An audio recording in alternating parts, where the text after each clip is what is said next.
Warahmatullahi wabarakatuh. Waalaikumsalam warahmatullahi wabarakatuh.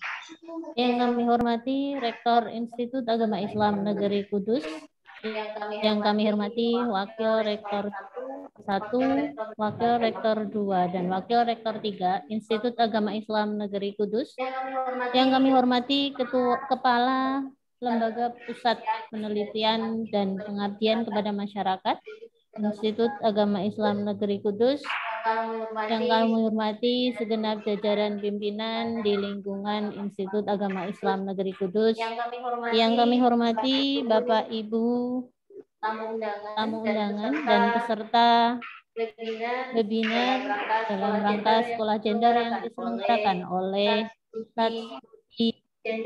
Gender dan Anak Institut Agama Islam Negeri Kudus. Puji syukur kehadirat Allah Subhanahu wa taala yang telah mengaruniakan rahmat pada kita semua sehingga kita bisa berkumpul pada pagi hari ini dalam acara sekolah gender yang diselenggarakan oleh Pusat Studi Gender dan Anak Institut Agama Islam Negeri Kudus dalam keadaan sehat walafiat, tidak kurang suatu apa. Shalawat dan salam senantiasa kita aturkan kepada Nabi Agung Muhammad Sallallahu Alaihi Wasallam yang senantiasa kita nantikan syafaatnya kelak di yaumul kiamat. Bapak Ibu hadirin yang kami muliakan, acara pada pagi hari ini akan kita selenggarakan dengan susunan acara sebagai berikut. Acara yang pertama adalah pembukaan. Acara yang selanjutnya sambutan kepala Lembaga Penelitian dan Pengabdian kepada Masyarakat. Acara yang ketiga adalah sambutan Rektor Institut Agama Islam Negeri Kudus yang sekaligus adalah keynote speaker pada acara pada pagi hari ini. Acara yang selanjutnya adalah acara inti, yaitu sekolah gender yang hari ini akan menampilkan 2 narasumber. Yang ini adalah hari pertama yang nanti akan kita lanjutkan hari kedua besok pagi. Para peserta dan hadirin yang kami muliakan, marilah acara pada pagi hari ini kita mulai dengan bacaan suratul Fatihah bersama-sama. Alania Al-Fatihah.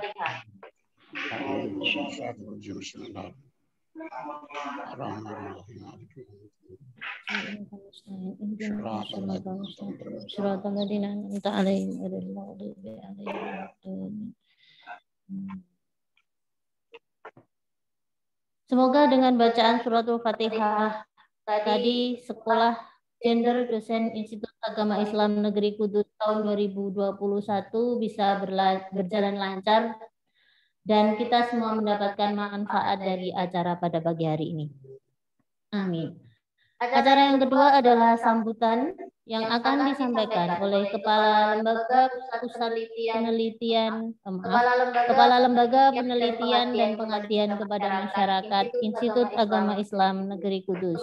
Kepada Bapak Haji Muhammad Dofir MAG, kami persilakan.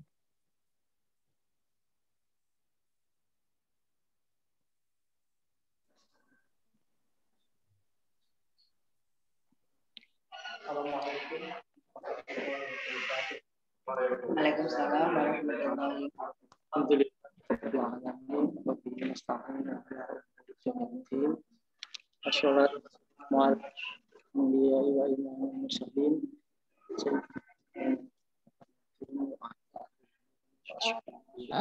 Mohon maaf Pak, suaranya belum masuk.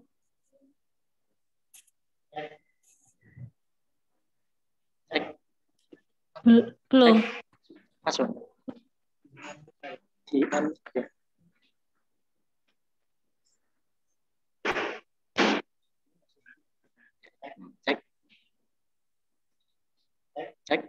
Nih, sudah. Alhamdulillah. Wassalatu wassalamu ala Muhammadin wa ala alihi wa sahbihi ajma'in amma ba'd. Yang kami hormati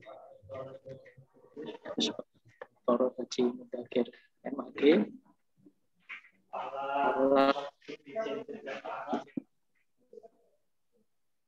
narasumber serta para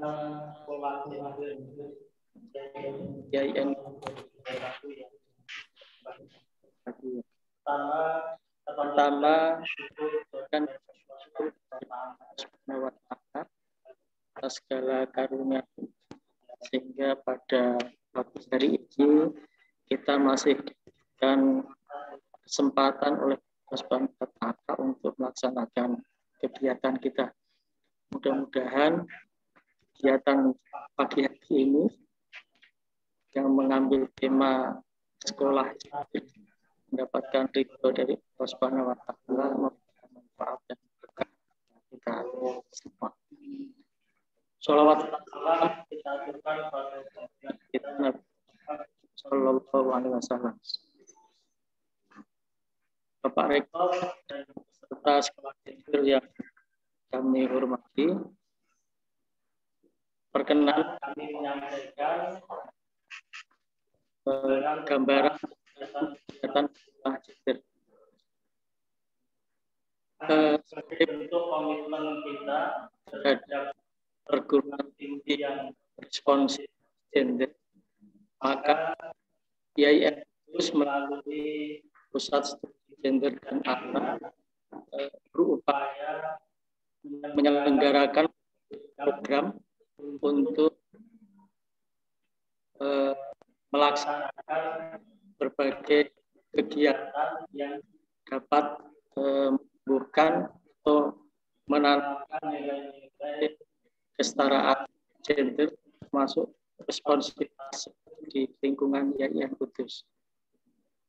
Ada banyak program kegiatan yang dilaksanakan oleh PSGA terkait upaya untuk mewujudkan perguruan tinggi yang responsif gender, di antaranya berkaitan dengan program pendidikan dan pengajaran responsif gender. Demikian juga berbagai kegiatan yang memberikan fasilitasi terhadap penelitian juga satu dari PSGA. Termasuk juga sampai PSGA tiap 2 minggu sekali di ruang klinik. Nah, sekolah negara 2M juga menjadi program dari PS melakukan sosialisasi terhadap responsivitas gender di lingkungan YIN. Perlu kita pahami budaya masyarakat Jawa yang cenderung patriarki menjadikan banyak hal yang tanpa disadari menjadikan terjadi ada kesenjangan antara laki-laki dan perempuan. Masih kental dalam anggapan masyarakat bahwa laki-laki menempati posisi yang lebih unggul dibandingkan perempuan. Nah, budaya patriarki yang masih kental di masyarakat kita seringkali tanpa disadari juga muncul di dalam proses pembelajaran di tanpa disadari dan selaku pengajar mahasiswa. Nah, melalui program sekolah gender ini diharapkan ada sosialisasi tentang pentingnya bagi aktivitas akademik yang khususnya para dosen untuk mengedepankan nilai kesetaraan. Idealnya pembelajaran para itu terintegrasi dengan nilai-nilai kesetaraan. Meskipun gender, tetapi diharapkan atau idealnya nilai-nilai kesetaraan itu terintegrasikan dalam kurikulum dalam proses belajar. Itu ide melalui sekolah gender diterapkan, meskipun belum terintegrasikan dalam kurikulum, paling tidak di dalam proses pembelajaran yang dilaksanakan muat nilai-nilai gender dan juga gender sehingga sebagai hukum apa sampaikan dosen termasuk memberikan perlakuan memberi mudah-mudahan nilai-nilai itu tertanamkan pada dan juga diri dosen mahasiswa. Nah, maka sekolah gender ini juga kurang di waktu dan proses mestinya masih ada kebijakan penyelenggaraan sekolah gender lalu kredit di rumah klinik ada sekitar 17 peserta, sementara online diikuti oleh seluruh dan juga peserta dari luar kampus. Perlu kami sampaikan kepada Bapak Rektor bahwa gender ini akan dilaksanakan selama 2 hari. Untuk session pertama ini menghadirkan 2 narasumber, itu Dr. Nurma MA dan Ibu Dr. Siti Malika Dewi. Kemudian hari kedua nanti sampaikan Ibu Dr. Anis dan Bapak Profesor MA. Demikian dapat kami sampaikan. Mudah-mudahan mulai melalui ini dapat dilakukan sosialisasi dan internalisasi tentang nilai kesetaraan gender kepada para dosen dan diharapkan bisa diterapkan dalam pembelajaran semester. Demikian sampaikan. Mohon Pak Rektor untuk memberikan sambutan ke sekolah yang satu. Demikian.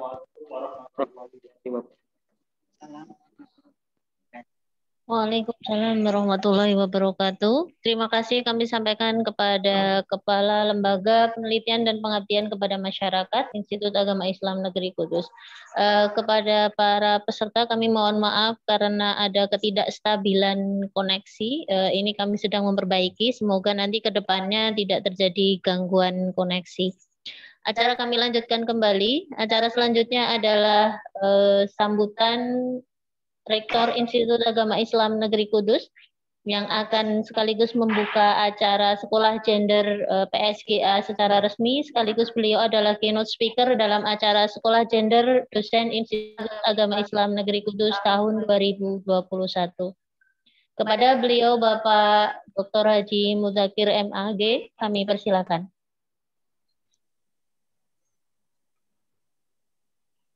Assalamualaikum warahmatullahi wabarakatuh. Waalaikumsalam warahmatullahi wabarakatuh. Bismillahirrahmanirrahim. Alhamdulillahirabbil alamin.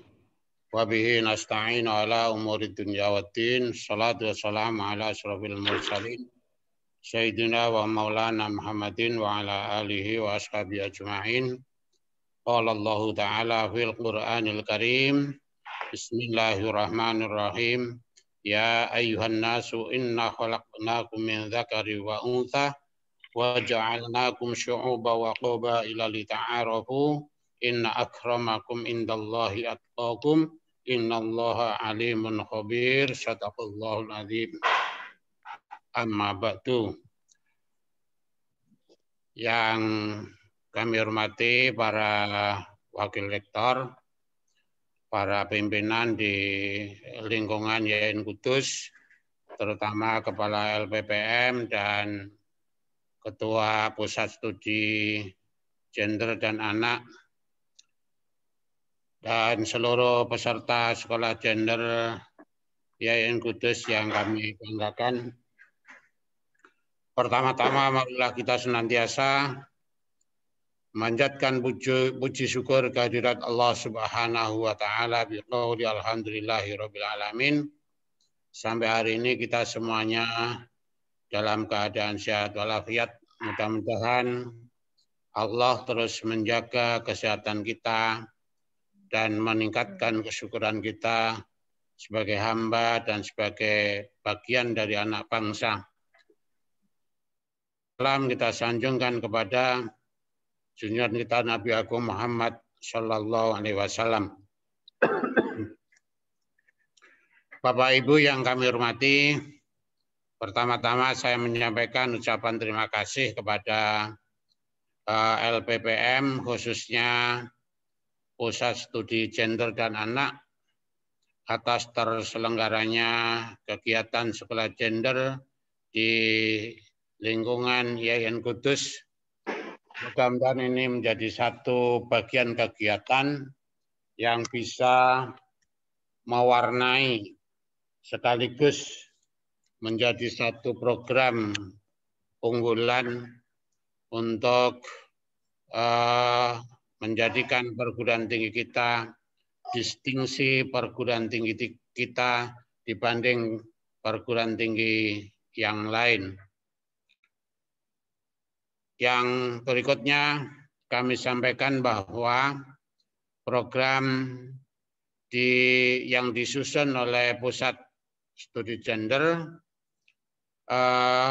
memang harus terus disuarakan, harus terus diperjuangkan, karena paradigma di kalangan masyarakat kita perlu mendapatkan angin segar, perlu mendapatkan pembaharuan supaya pengertian dan sekaligus implementasi wawasan gender itu terwujud di tengah-tengah kehidupan kita, tidak sekedar di kampus, tetapi terimplementasi dalam kehidupan berkeluarga dan bermasyarakat. Tidak sekedar kajian akademik, tetapi terimplementasi dalam kehidupan kita sehari-hari.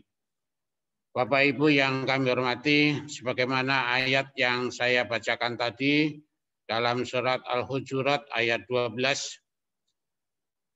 terdapat satu kalimat atau kata dalam bahasa Indonesia, yaitu lita'arafu. Jika kita lihat dalam perspektif pendidikan, menggunakan teori yang dipakai oleh Benjamin S. Bloom, itu tampaknya baru masuk ke wilayah kognisi. Lita'arafu, supaya kita saling mengetahui. Tetapi kalau kita melihat dalam perspektif Jawa, adat Jawa, lita'arafu sudah mengandung 3 ranah, baik kognisi, afeksi, maupun psikomotorik. Seperti kata-kata umpamanya, sapa ngerti, bocah sing ngerti karo wong tuwa. Itu artinya sudah terimplementasi, tidak sekedar ngerti dalam pengertian pengetahuan, tetapi sekaligus kesadaran dan perilaku dalam kehidupan sehari-hari. Karena kata-kata ngerti karo wong tuwa itu artinya anak tersebut sudah mewujudkan dalam perilaku menghormati kepada orang tua dan seterusnya dan seterusnya. Dalam perspektif sosiologi ini menjadi penting lita'arafu itu agar masyarakat terbentuk satu bangunan pengetahuan yang kuat, yang utuh, dan itu memang dimulai dengan satu pengetahuan. Teori yang dikemukakan oleh Peter L. Berger bahwa terbentuknya masyarakat objektif yang real dan nyata itu dibangun dari pengetahuan individu. Dari pengetahuan individu di sini sekolah gender signifikan terus kita laksanakan, kita sosialisasikan materi-materi yang disampaikan nanti supaya bisa menjadi pengetahuan individu masyarakat, tentu pengetahuan individu yang dibimbing oleh ajaran Islam. Nah, pemahaman individu tentang isu-isu gender di tengah masyarakat kita, terutama dalam perspektif ajaran Islam, harus terus kita edukasi, karena dalam perspektif klasik atau lama, itu persoalan isu gender atau ketidakseimbangan antara laki-laki perempuan itu masih sangat nyata. Maka perlu kita lihat umpamanya kalau kita ngaji kitab Uqudul Lijen umpamanya, itu seakan-akan perempuan hanya menjadi objek. Bahkan ketika umpamanya sang suami mengajak sesuatu kemudian istrinya tidak mau, itu otomatis akan masuk neraka. Apakah betul demikian? Apakah kita tidak perlu melihat perilaku laki-lakinya itu?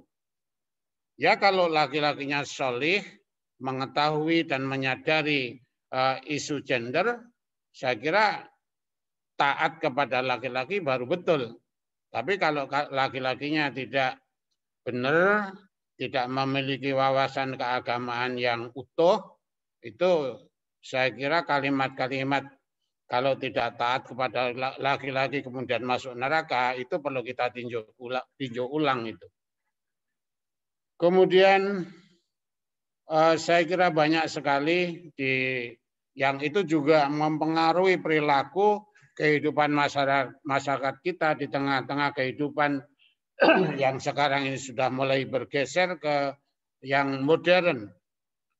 Tapi alhamdulillah mulai terasa bahwa masyarakat kita dalam mendidik anak-anaknya mulai tidak lagi membedakan secara tajam antara pendidikan laki-laki dan perempuan. Para orang-orang tua kita mulai menyadari bahwa perempuan juga harus maju, tidak sepenuhnya yang harus maju harus laki-laki. Ini menjadi satu perubahan yang saya kira patut kita syukuri, karena pemahaman klasik itu mulai tergeser gitu. Maka dalam kesempatan yang baik ini, terutama nanti ketika masuk ke materi sekolah gender, kami mohon nanti pemahaman yang utuh. Jadi tidak sepenuhnya barat, tetapi juga perspektif Islam perlu kita integrasikan, sehingga isu-isu gender tentang umpamanya wanita karir itu saya kira perlu kita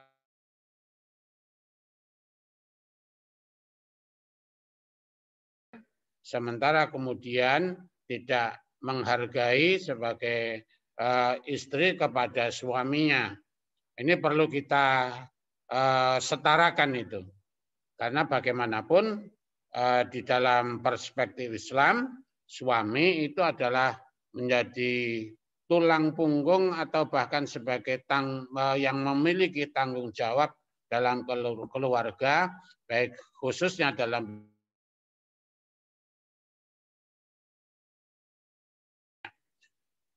kemudian pergeseran itu sudah mulai nyata di lingkungan PT KAIN sendiri.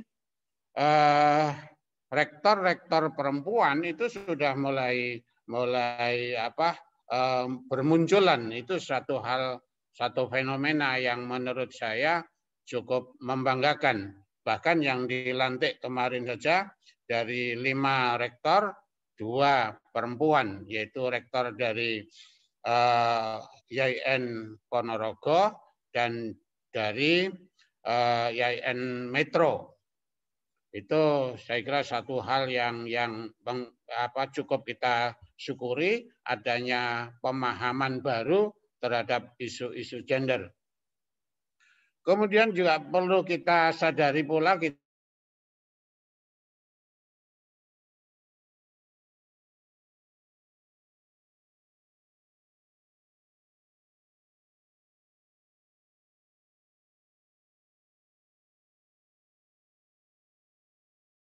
Assalamualaikum Pak Rektor.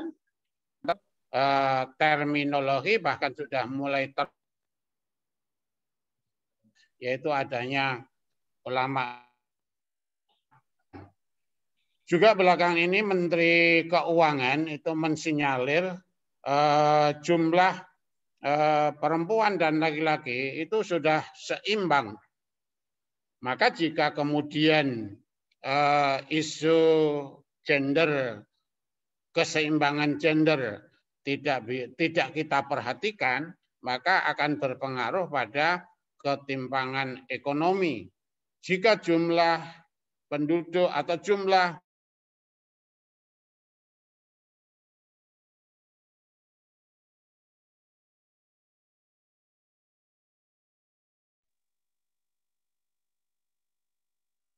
Assalamualaikum Pak Rektor, mohon maaf, ini koneksinya terputus Pak. Halo? Mohon maaf Pak Rektor.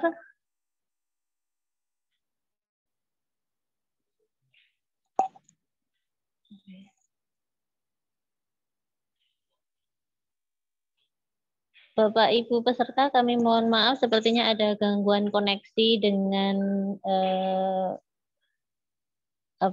koneksi internet. Assalamualaikum Pak Rektor.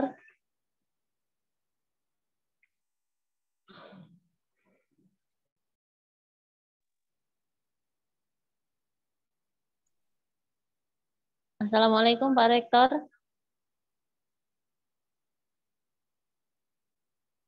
Mohon maaf Bapak Ibu peserta, sama sampaikan sekali lagi bahwa ada kendala koneksi dengan Bapak Rektor Institut Agama Islam Negeri Kudus.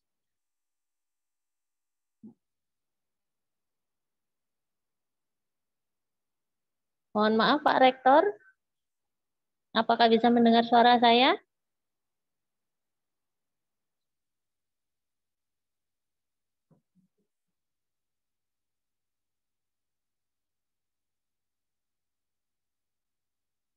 Assalamualaikum Pak Rektor, apakah bisa mendengar suara saya?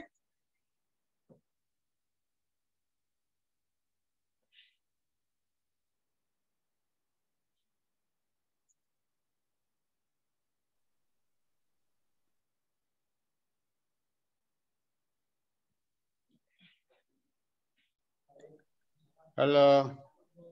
Oke, alhamdulillah sudah kembali lagi. Monggo silakan Pak. Tadi sempat terputus. Yang terakhir satu poin lagi. Data yang dicatat oleh Menteri Keuangan kita bahwa jumlah penduduk Indonesia itu 50% lebih adalah perempuan. Jika tanggung jawab ekonomi sepenuhnya hanya dibebankan kepada laki-laki, maka menurut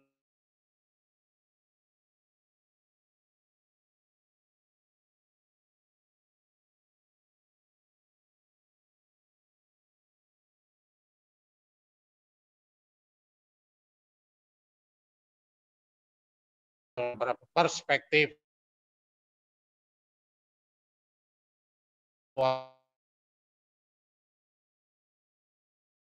yang membentuk perilaku masyarakat kita, khususnya di kampus IAIN Kudus. Demikian yang kami sampaikan untuk pembukaan. Mari kita buka sekolah gender di lingkungan IAIN Kudus ini yang dipandegani oleh Pusat Studi Gender dan Anak. Kita buka bersama-sama dengan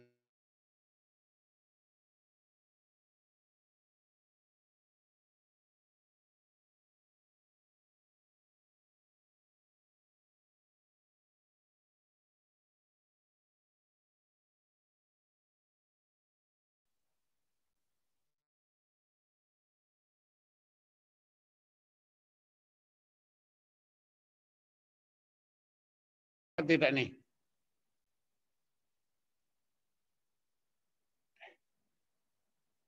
Nggak nyambung ya?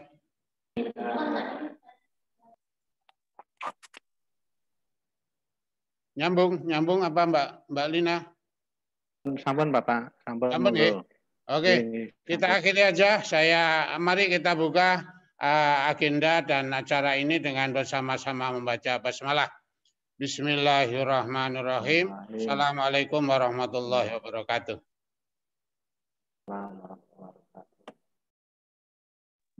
Kami sampaikan terima kasih kepada Rektor Institut Agama Islam Negeri Kudus, Bapak Dr. Haji Mudakir MAG atas sambutan dan juga keynote speech-nya pada Sekolah Gender Dosen Institut Agama Islam Negeri Kudus tahun 2021.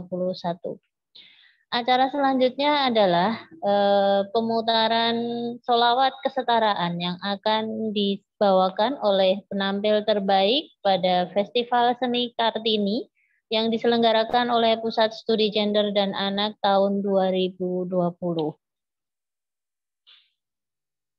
Kepada operator kami persilakan.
Sambil menunggu operator, kami ingin menyampaikan informasi bahwa penampil terbaik Festival Sholawat Kesetaraan dalam rangka Festival Seni Kartini ini adalah mahasiswi dari Fakultas Tarbiyah, Program Studi Pendidikan Agama Islam.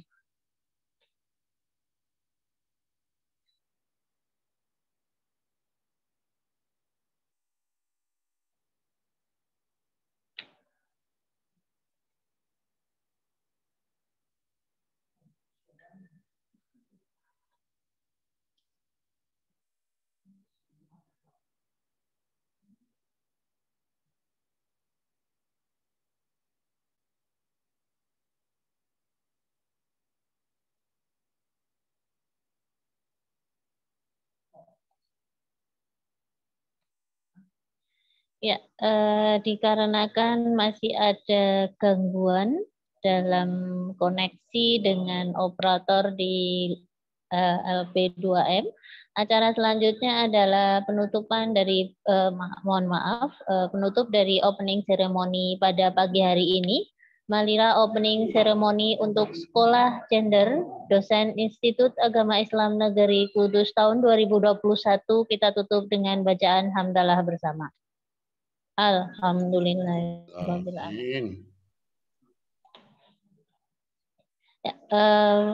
Acara selanjutnya nanti akan kita lanjutkan dengan materi inti dari Sekolah Gender untuk Dosen Institut Agama Islam Negeri Kudus tahun 2021.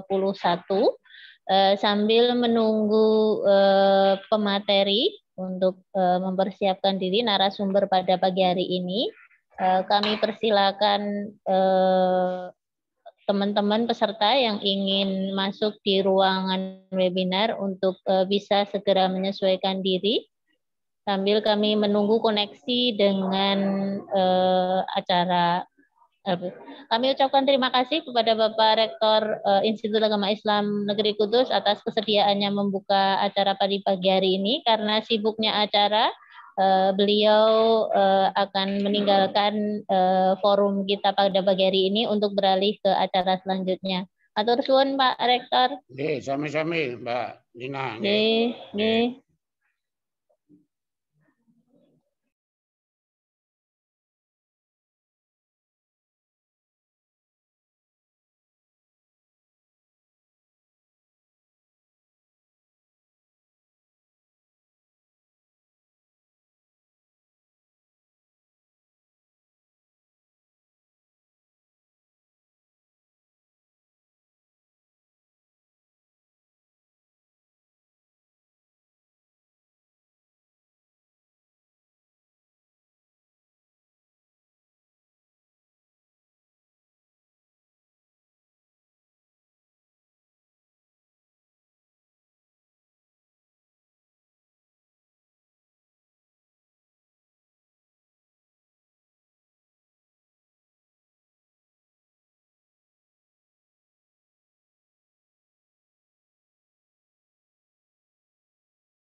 Ya, sambil menunggu koneksi dengan narasumber kita pada pagi hari ini, pada hari pertama untuk Sekolah Gender di Dosen Institut Agama Islam Negeri Kudus, kami ingin menyampaikan bahwa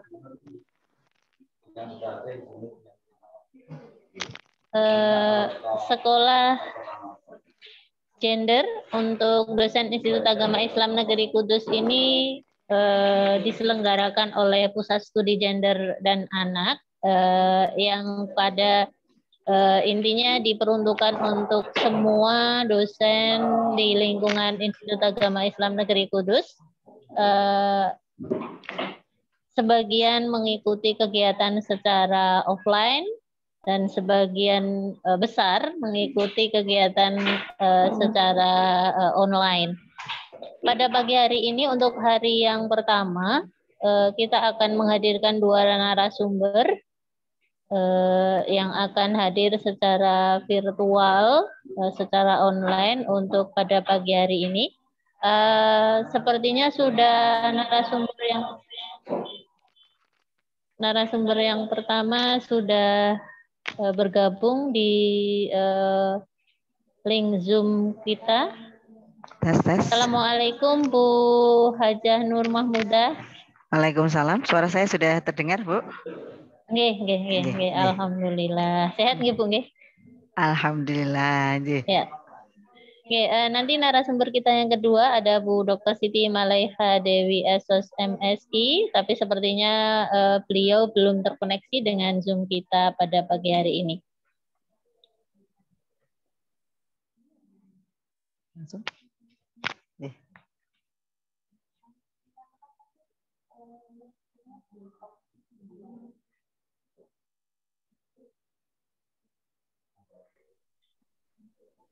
Ya, acara akan kita lanjutkan di Sekolah Gender Dosen Institut Agama Islam Negeri Kudus tahun 2021.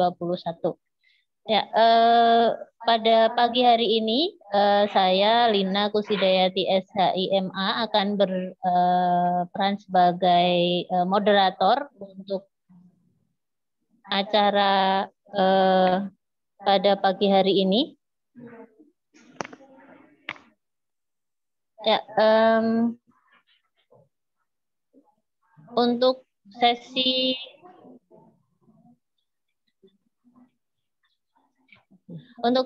pada pagi hari ini kita menghadirkan dua narasumber. Narasumber yang pertama adalah Ibu Dr. Hajah Nur Mahmudah MA. Narasumber yang kedua adalah Ibu Dr. Siti Malaiha Dewi SOS MSI. Untuk sesi yang pertama, narasumber pertama kita adalah Ibu Dr. Hajah Nur Mahmudah MA.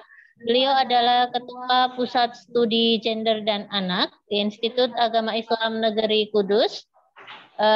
Beliau juga adalah dosen ilmu tafsir di Fakultas Usuluddin dan Dakwah, Fakultas Usuluddin Institut Agama Islam Negeri Kudus.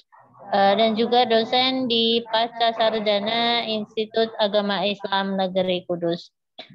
Beliau berpengalaman di Pusat Studi Gender dan Anak Institut Agama Islam Negeri Kudus sudah lama. Selain itu juga beliau adalah editor-in-chief jurnal Palastren yang dikelola oleh Pusat Studi Gender dan Anak, dan sekarang jurnal Palastren, jurnal yang mengkaji tentang isu-isu gender ini sudah mendapatkan peringkat Sinta 2 dari Sintaristek Dikti sejak tahun 2016. Ya, dan sekarang masih berhasil mempertahankan peringkatnya di Sinta 2 tahun 2019 dan semoga nanti bisa naik ke Scopus di tataran internasional. Amin. Nah, untuk selanjutnya waktu saya berikan kepada narasumber kita yang pertama, Ibu Dr. Hajah Nur Mahmudah MA, yang akan menyampaikan materi tentang gender dan teks keislaman. Saya berikan waktu sekitar maksimal 45 menit ya, Bu ya. Untuk selanjutnya nanti kita sambung dengan diskusi bersama peserta. Selanjutnya saya serahkan kepada pemateri. Silakan Ibu Dr. Hajah Nur Mahmudah MA, kami persilakan. Ya, terima kasih Bu Lina. Assalamualaikum warahmatullahi wabarakatuh. Bismillahirrahmanirrahim. Alhamdulillahi ja'ala dina ribatun matinan baina qulubil mu'minin. Wassalatu wassalamu ala sayyidina Muhammadin dil qurbir rahimul halaqil azim wa ala alihi wa ashabihi alladhina kanu humus sadatal mansurina amma ba'd. Yang kami hormati, yang terhormat Rektor IAIN Kudus, Bapak Dr. Haji Mudzakkir MAG, yang tadi sudah bersama kita dan sudah membuka acara ini secara resmi. Yang terhormat Kepala Lembaga Penelitian dan Pengabdian kepada Masyarakat LP2M IAIN Kudus, Bapak Haji Muhammad Mudzafir MAG. Yang saya banggakan teman-teman Focal Point Gender di lingkungan Pusat Studi Gender dan Anak. Para peserta, sebenarnya kegiatan hari ini adalah dua. Yang pertama adalah kita laksanakan secara blended. para dosen muda yang ada di lingkungan IAIN Kudus, baik yang hadir secara offline maupun yang hadir secara online. Pertama, marilah kita panjatkan puji syukur kehadirat Allah Subhanahu wa taala karena atas berkat rahmat hidayah juga nikmat terbesar bagi kita, nikmat kesehatan sehingga kita semuanya bisa berada dalam satu forum untuk kita bicarakan hari ini tentang yang kita sebut sebagai sekolah gender, atau bincang gender di kalangan dosen IAIN Kudus. Yang kedua, sholawat dan salam semoga tetap mengalir kepada junjungan kita Nabi Agung Muhammad biqaulina Allahumma sholli wa sallim ala sayyidina Muhammad wa ala ali sayyidina Muhammad sebagai panutan seorang manusia basyarun tapi lakal basyari yang menjadi teladan bagi kita termasuk dalam melaksanakan dan juga mengimplementasikan ajaran Islam bagaimana relasi antara laki-laki dan perempuan. Para peserta di Zoominar dan juga para peserta di kegiatan kita offline pada hari ini, kita akan mulai. Yang pertama berkaitan dengan gender dan keislaman, teks keislaman. Share screen-nya sudah tampak ya? Oke. Jadi kita akan bicarakan satu isu yang sangat krusial kalau kita bicarakan tentang gender dan teks keislaman.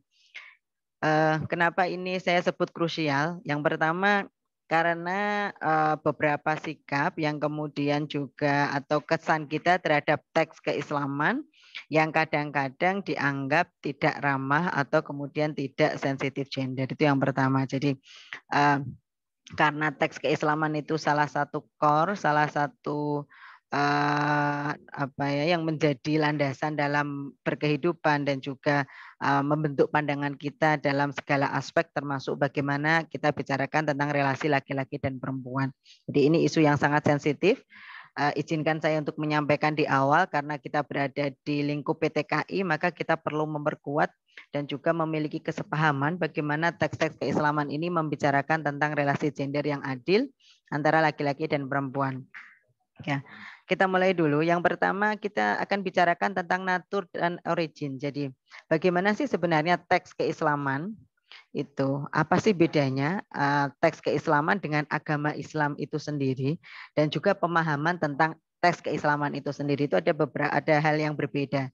Jadi kalau kita bicarakan tentang Islam dan pemahaman kita tentang Islam itu sesuatu yang berbeda.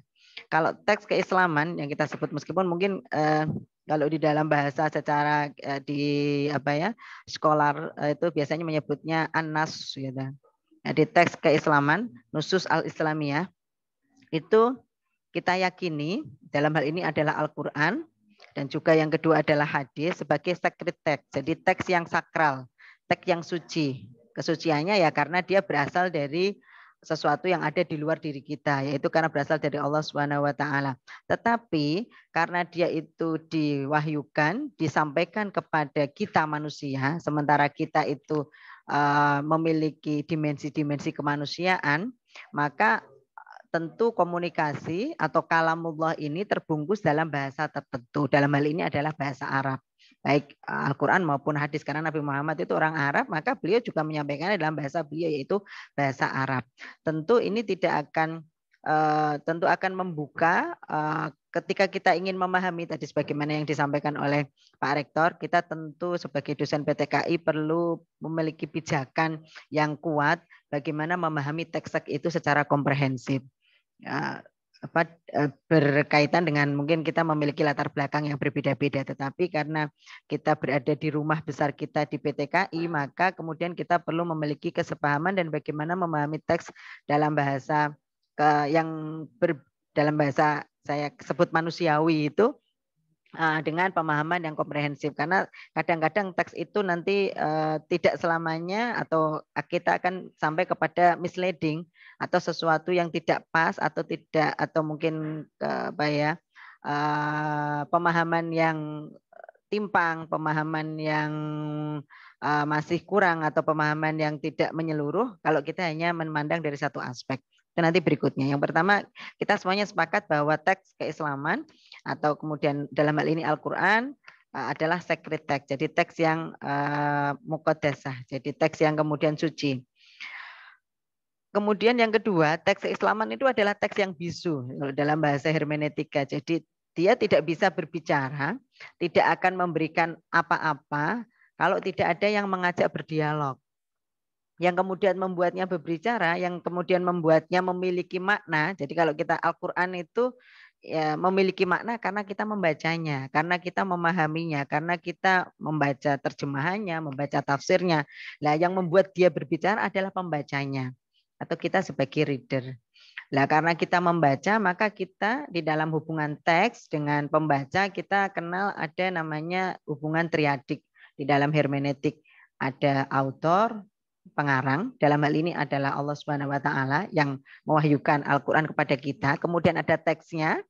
Jadi misalnya tadi disampaikan oleh Pak Rektor ada ayat inna khalaqnakum min dzakarin wa untha wa ja'alnakum syu'uban wa qabaila lita'arafu, itu teksnya.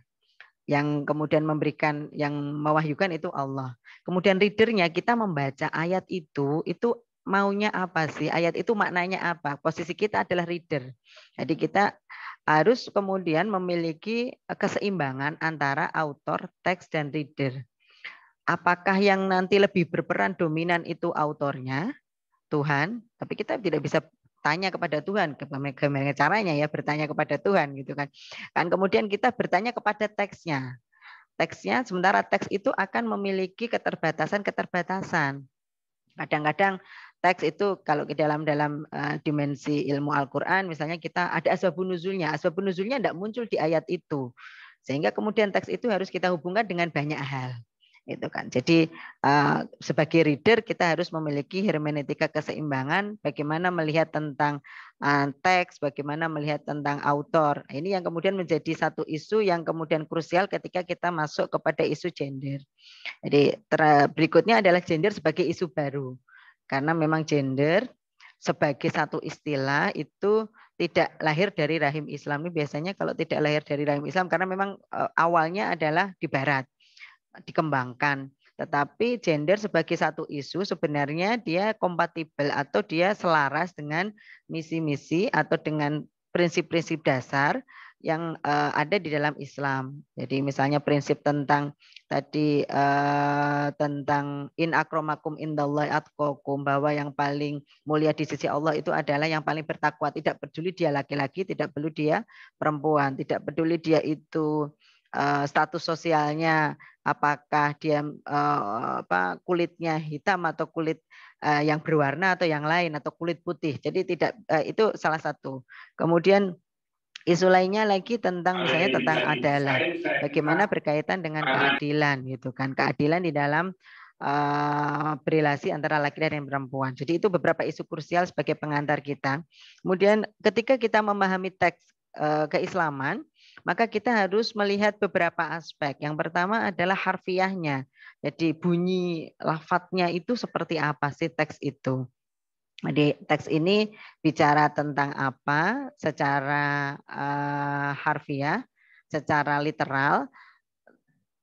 Kita tidak bisa memahami teks hanya kemudian kita pahami secara literarnya, karena kadang-kadang teks itu memiliki dua yang lain, yaitu ada sasaran yang kita sebut sasaran antara dan ada yang kita sebut sebagai tujuan finalnya. Jadi kita tidak bisa serta-merta kalau kita memahami Al-Quran tidak bisa hanya serta-merta memegangi terjemah kemudian kita merasa kita sudah tahu dengan makna itu dengan hanya memegangi terjemahnya, karena kalau kita memegangi terjemah kita baru bicara dari satu aspek yaitu harfiah teksnya. Bagaimana teks itu kemudian ditransliterasikan, dimaknai dalam bahasa Arab kepada bahasa Indonesia, terjemahannya saja. Padahal kita masih membutuhkan perjalanan yang panjang, yaitu bagaimana melihat apakah teks itu memiliki sasaran antara, kemudian bagaimana tujuan final dari teks itu sendiri. Misalnya, saya ambil teks tentang yang lagi ramai kemarin, misalnya teks tentang Aisyah Wedding gitu ya. Jadi bagaimana kemudian promosi tentang perkawinan anak gitu kan. Perkawinan anak itu kira-kira di dalam harfiah teksnya, teks itu ketika bicara tentang perkawinan anak itu seperti apa? Mohon maaf saya tidak bicara tentang konsep gender awal karena kita semuanya insya Allah sudah paham dengan bagaimana konsep dasar gender. Jadi misalnya boleh enggak sih pernikahan anak di dalam Islam? Saya pertanyaannya kan gitu. Atau nikah shaghirah, nikahnya anak perempuan yang kecil. Biasanya yang menikah ini kan berkaitan dengan perempuan. Jadi di dalam hadis biasanya saya juga nggak tahu kenapa kok namanya Aisyah wedding ya, atau karena Aisyah itu salah satu ikon sebagai yang dinikahi Nabi dalam kondisi dia masih kecil, kok enggak Ummu Salamah wedding atau gimana, karena Ummu Salamah kan sudah sepuh dinikahi Nabi atau yang lain gitu. Khadijah gitu kan. Kenapa kok Aisyah? Kenapa ikonnya? Karena Aisyah itu masih kecil dinikahi oleh Nabi, meskipun tidak pada tempatnya. Kalau kita bicarakan nanti umurnya berapa, fiknya itu kan nanti panjang itu perbincangan tentang itu. Tapi kira-kira ada ayat nggak sih yang berkaitan dengan kebolehan tentang pernikahan anak? Ada di dalam surah At-Tolak ada. Misalnya wala yasna min nisaikum in irtabatum fa'iddatuhunna thalathu asyhuri wala ilam yahidin. Jadi ayat wala ilam yahidin dan perempuan-perempuan yang belum menstruasi. Kalau belum menstruasi artinya masih anak-anak. Memang boleh. Artinya Al-Quran itu menyebutkan ada anak-anak perempuan yang memang mereka itu cerai dengan suaminya, tapi dia itu belum menstruasi. Artinya kan dulu terjadi yang disebut sebagai pernikahan anak. Kalau kita sebut harfiah teks, maka ulama biasanya juga mengatakan boleh pernikahan anak itu boleh, karena memang ayatnya mengatakan tadi ada ayat yang mengatur tentang tolak atau perceraian iddahnya anak perempuan yang belum menstruasi. Kalau dia cerai dengan suaminya itu gimana ngitungnya? Belum biasanya kan ngitungnya kan wal mutallaqatu yatarabbasu bi anfusihinna salah tata kuru gitu kan. Kalau yang tercerai oleh suaminya maka dia itu 3 kuru itu ada yang menyebutkan haid, 3 kali haid atau 3 kali suci. Lah ini dia belum haid. Terus ngitungnya gimana? Maka kemudian ada pertanyaan itu yang ditujukan kepada Nabi dan kemudian diabadikan dalam Al-Quran dalam surah At-Tolak itu.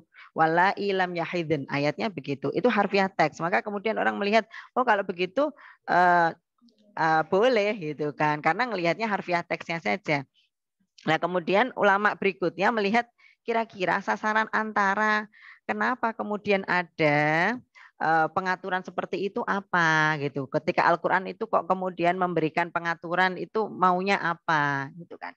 Nah, beberapa ulama kemudian mengusulkan atau memberikan interpretasi bahwa itu pengaturan itu dilakukan oleh Al-Quran untuk memberikan hak-hak yang jelas kepada perempuan gitu kan. Seperti hak tentang waris. Kenapa kok laki-laki mendapatkan 2, perempuan mendapatkan 1. Itu karena untuk memberikan hak kepada perempuan. Ini sama juga memberikan kepastian hukum kepada perempuan kaitannya dengan iddahnya. Tetapi orang melihat tujuan finalnya itu bukan melegitimasi atau melegalkan atau melanggengkan pernikahan anak itu kan. Karena pernikahan anak itu bukan salah satu tujuan dari Islam. Karena tujuan pernikahan itu ya kemaslahatan, sakinah, mawaddah, warahmah. Kalau kemudian anak itu dipaksa masuk ke pelaminan dalam kondisi dia itu masih anak, kemudian anak ini punya anak lagi, gitu kan? Sehingga anak yang punya anak ini kan, kemudian apa yang kemudian terjadi dengan rumah tangganya? Dia belum siap secara psikologi, secara fisik, secara sosial, sehingga kemudian tujuan maslahahnya, tujuan kaitannya dengan sakinah mawaddah rahmah tambah jauh gitu. Nah, para ulama kemudian memberikan interpretasi atau penafsiran bahwa tujuan finalnya sebenarnya itu adalah pernikahan yang kemudian sudah memenuhi cukup umur. Misalnya ini tujuan finalnya. Atau kalau mau bicara yang ramai kan poligami gitu ya. Nah, kan paling ramai kalau kita bicara kan misalnya poligami. Kemudian kalau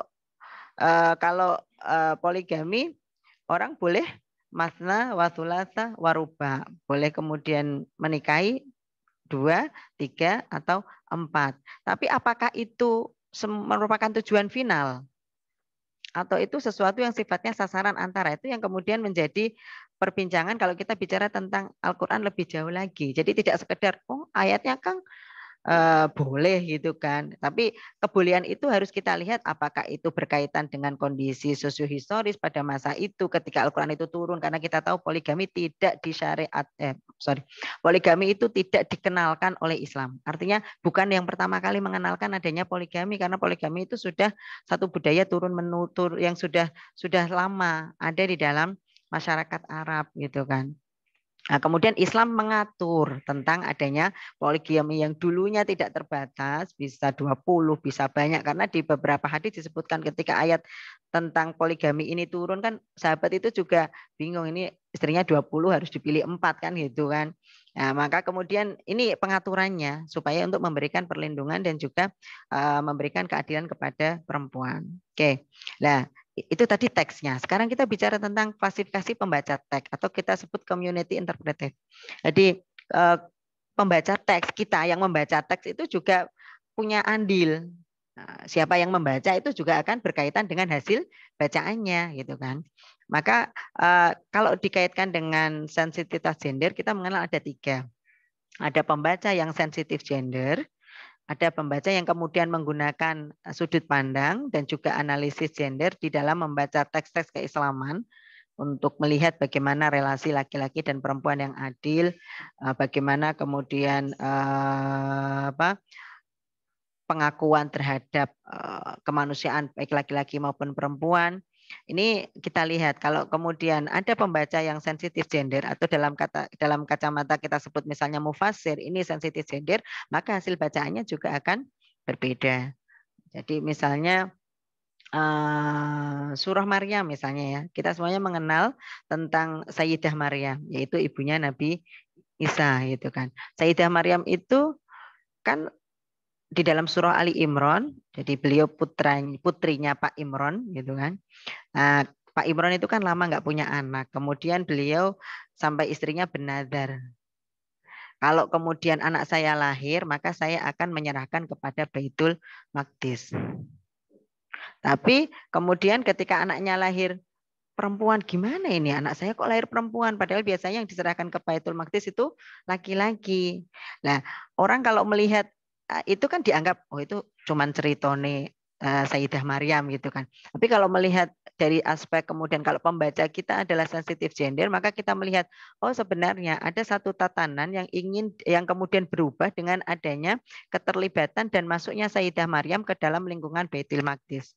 Ketika biasanya laki-laki yang masuk di situ, kemudian Sayyidah Maryam masuk sebagai perempuan yang ada di situ, maka di situ ada pengakuan. Sebenarnya bukan masalah laki-laki atau perempuan, tapi sebenarnya ini adalah masalah kebiasaan karena biasanya adalah laki-laki, maka kemudian yang kemudian biasa dilakukan masyarakat laki-laki, tapi ternyata kan juga perempuan bisa karena Sayyidah Maryam juga bisa. Sayyidah Maryam di dalam surah Maryam karena diabadikan salah satu surah yang perempuan itu cuma 2. Yang pertama surah An-Nisa. An-Nisa itu artinya perempuan. Kemudian satu lagi surah Maryam. Yang lainnya laki-laki semua. Surah Muhammad, surah Nuh gitu kan. Nah, jadi para nabi diabadikan dan salah satu yang tidak nabi, meskipun kenabiannya juga bagi sebagian orang dikatakan Maryam itu juga boleh disebut sebagai nabi bagi sebagian ulama, tapi mainstream mengatakan bukan nabi. Ya, ketika Sayyidah Maryam itu diceritakan dalam surah Maryam, kemudian dalam surah Maryam itu agak lebih detail. Sayyidah Maryam itu ketika menjalani proses reproduksi, mau melahirkan sendirian gitu kan di dalam Al-Qur'an faquli washrabi waqri aina. Nah, tenanglah kamu gitu kan Maryam. Kalau nanti ada orang yang tanya kepada kamu tentang anak kamu ini, maka kamu tinggal aja ini nadar tulir rahmani sauman falan ukallimal yauma insiya. Saya ini enggak ngomong, yang ngomong ini nanti anak saya gitu kan. Itu dialog-dialog seperti itu ada dalam surah Maryam. Kita melihatnya ya sudah itu ceritanya Nabi Isa dengan ibundanya yaitu Sayyidah Maryam.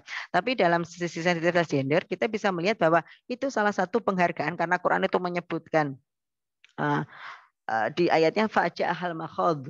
Ketika datanglah rasa di mana kalau kita mau melahirkan gitu ya, perempuan mau melahirkan itu kan merasanya mules, nano-nano gitu. Itu disebutkan di Al-Qur'an. Fa'ja'ahal makhadu ila jid'in nahlat. Qala ya laitani mamitu qabla hadza wa kuntu nasyam mangsiya gitu. Ayatnya begitu. Jadi Sayyidah Maryam digambarkan dalam posisi beliau sedang menjalani proses reproduksi. Nah, kita itu kadang-kadang melihatnya ya sudah itu cuma cerita itu aja, padahal kemudian kita bisa melihat dari aspek lain bahwa ini misalnya dibaca oleh Aminah Wadud sebagai salah satu penghargaan terhadap fungsi reproduksi perempuan yang itu menjadi jaminan kelangsungan umat manusia. Jadi kalau perempuan misalnya stop hamil, stop melahirkan kan selesai ini dunia ini ma'asalamah gitu kan. Nah, kemudian ketika perempuan itu menjalani proses reproduksi itu Al-Quran itu ihtiram, memberikan cerita itu enggak hanya cerita tok gitu loh. Maksudnya cerita itu ketika itu juga Al-Quran memberikan penghargaan dan memberikan kemuliaan kepada perempuan bahwa proses ini satu proses yang kemudian di ayat lain wahnan ala wahnin, kalau orang hamil itu payah di atas kepayahan. Jadi tidak hanya cerita yang menganggap sesuatu yang remeh, tapi itu diberikan penghargaan bahwa perempuan itu, kenapa anak harus berbakti kepada orang tua, ibumu itu sudah mengandungmu dengan susah payah, kemudian menyusui kamu dan seterusnya. Itu fungsi-fungsi itu adalah fungsi-fungsi yang khas perempuan dan kemudian menjadi fungsi yang harus dihormati dari perempuan. Kemudian ada klasifikasi pembaca. Bu Lina nanti kalau sudah diingatkan netral gender. Ada kita masih sekitar 15 menit. 15. Oh, masih banyak ini sebenarnya. Saya agak cepat nantinya. Ada juga yang netral gender. Jadi membaca ya sudah enggak pakai analisis gender, ya sudah dibaca apa adanya gitu kan. Tetapi tidak berpihak kepada laki-laki maupun tidak berpihak kepada perempuan. Kayak-kayaknya gitu kan. Tapi juga bisa yang sifatnya adalah bias gender kadang-kadang. Jadi ada beberapa penafsiran seperti tadi misalnya hadis yang disebutkan oleh Pak Rektor. Misalnya ketika seorang perempuan dipanggil oleh suaminya, hadis itu kan idza ta'a rajulun imra'atahu, ketika seorang perempuan itu mengajak istrinya untuk tidur bersama gitu kan. Kemudian fa'abat, kalau dia enggak mau perempuannya la'anatul malaikata hatta tusbiha, maka kemudian malaikat itu melaknat sampai subuh tiba dari malam. Kalau ada yang kadang tanya, kalau yang istrinya yang ngajak gimana? Suaminya nggak mau, berarti kelaknat juga ya. Karena kan berbeda gantian kan. Seimbang. Gitu. Seimbang. Ya, artinya kalau yang biasa ini laki-laki itu perempuan ya harus mau gitu kan. Itu salah satu kewajiban gitu karena kemudian membebankan satu kewajiban kepada satu pihak dan tidak memberikan satu hak yang relatif adil kepada mereka berdua. Oke, sekarang kita bicarakan tentang Al-Quran dan perempuan. Bagaimana status dan kedudukan perempuan di dalam Al-Quran? Saya ingin kita bicarakan ini dulu.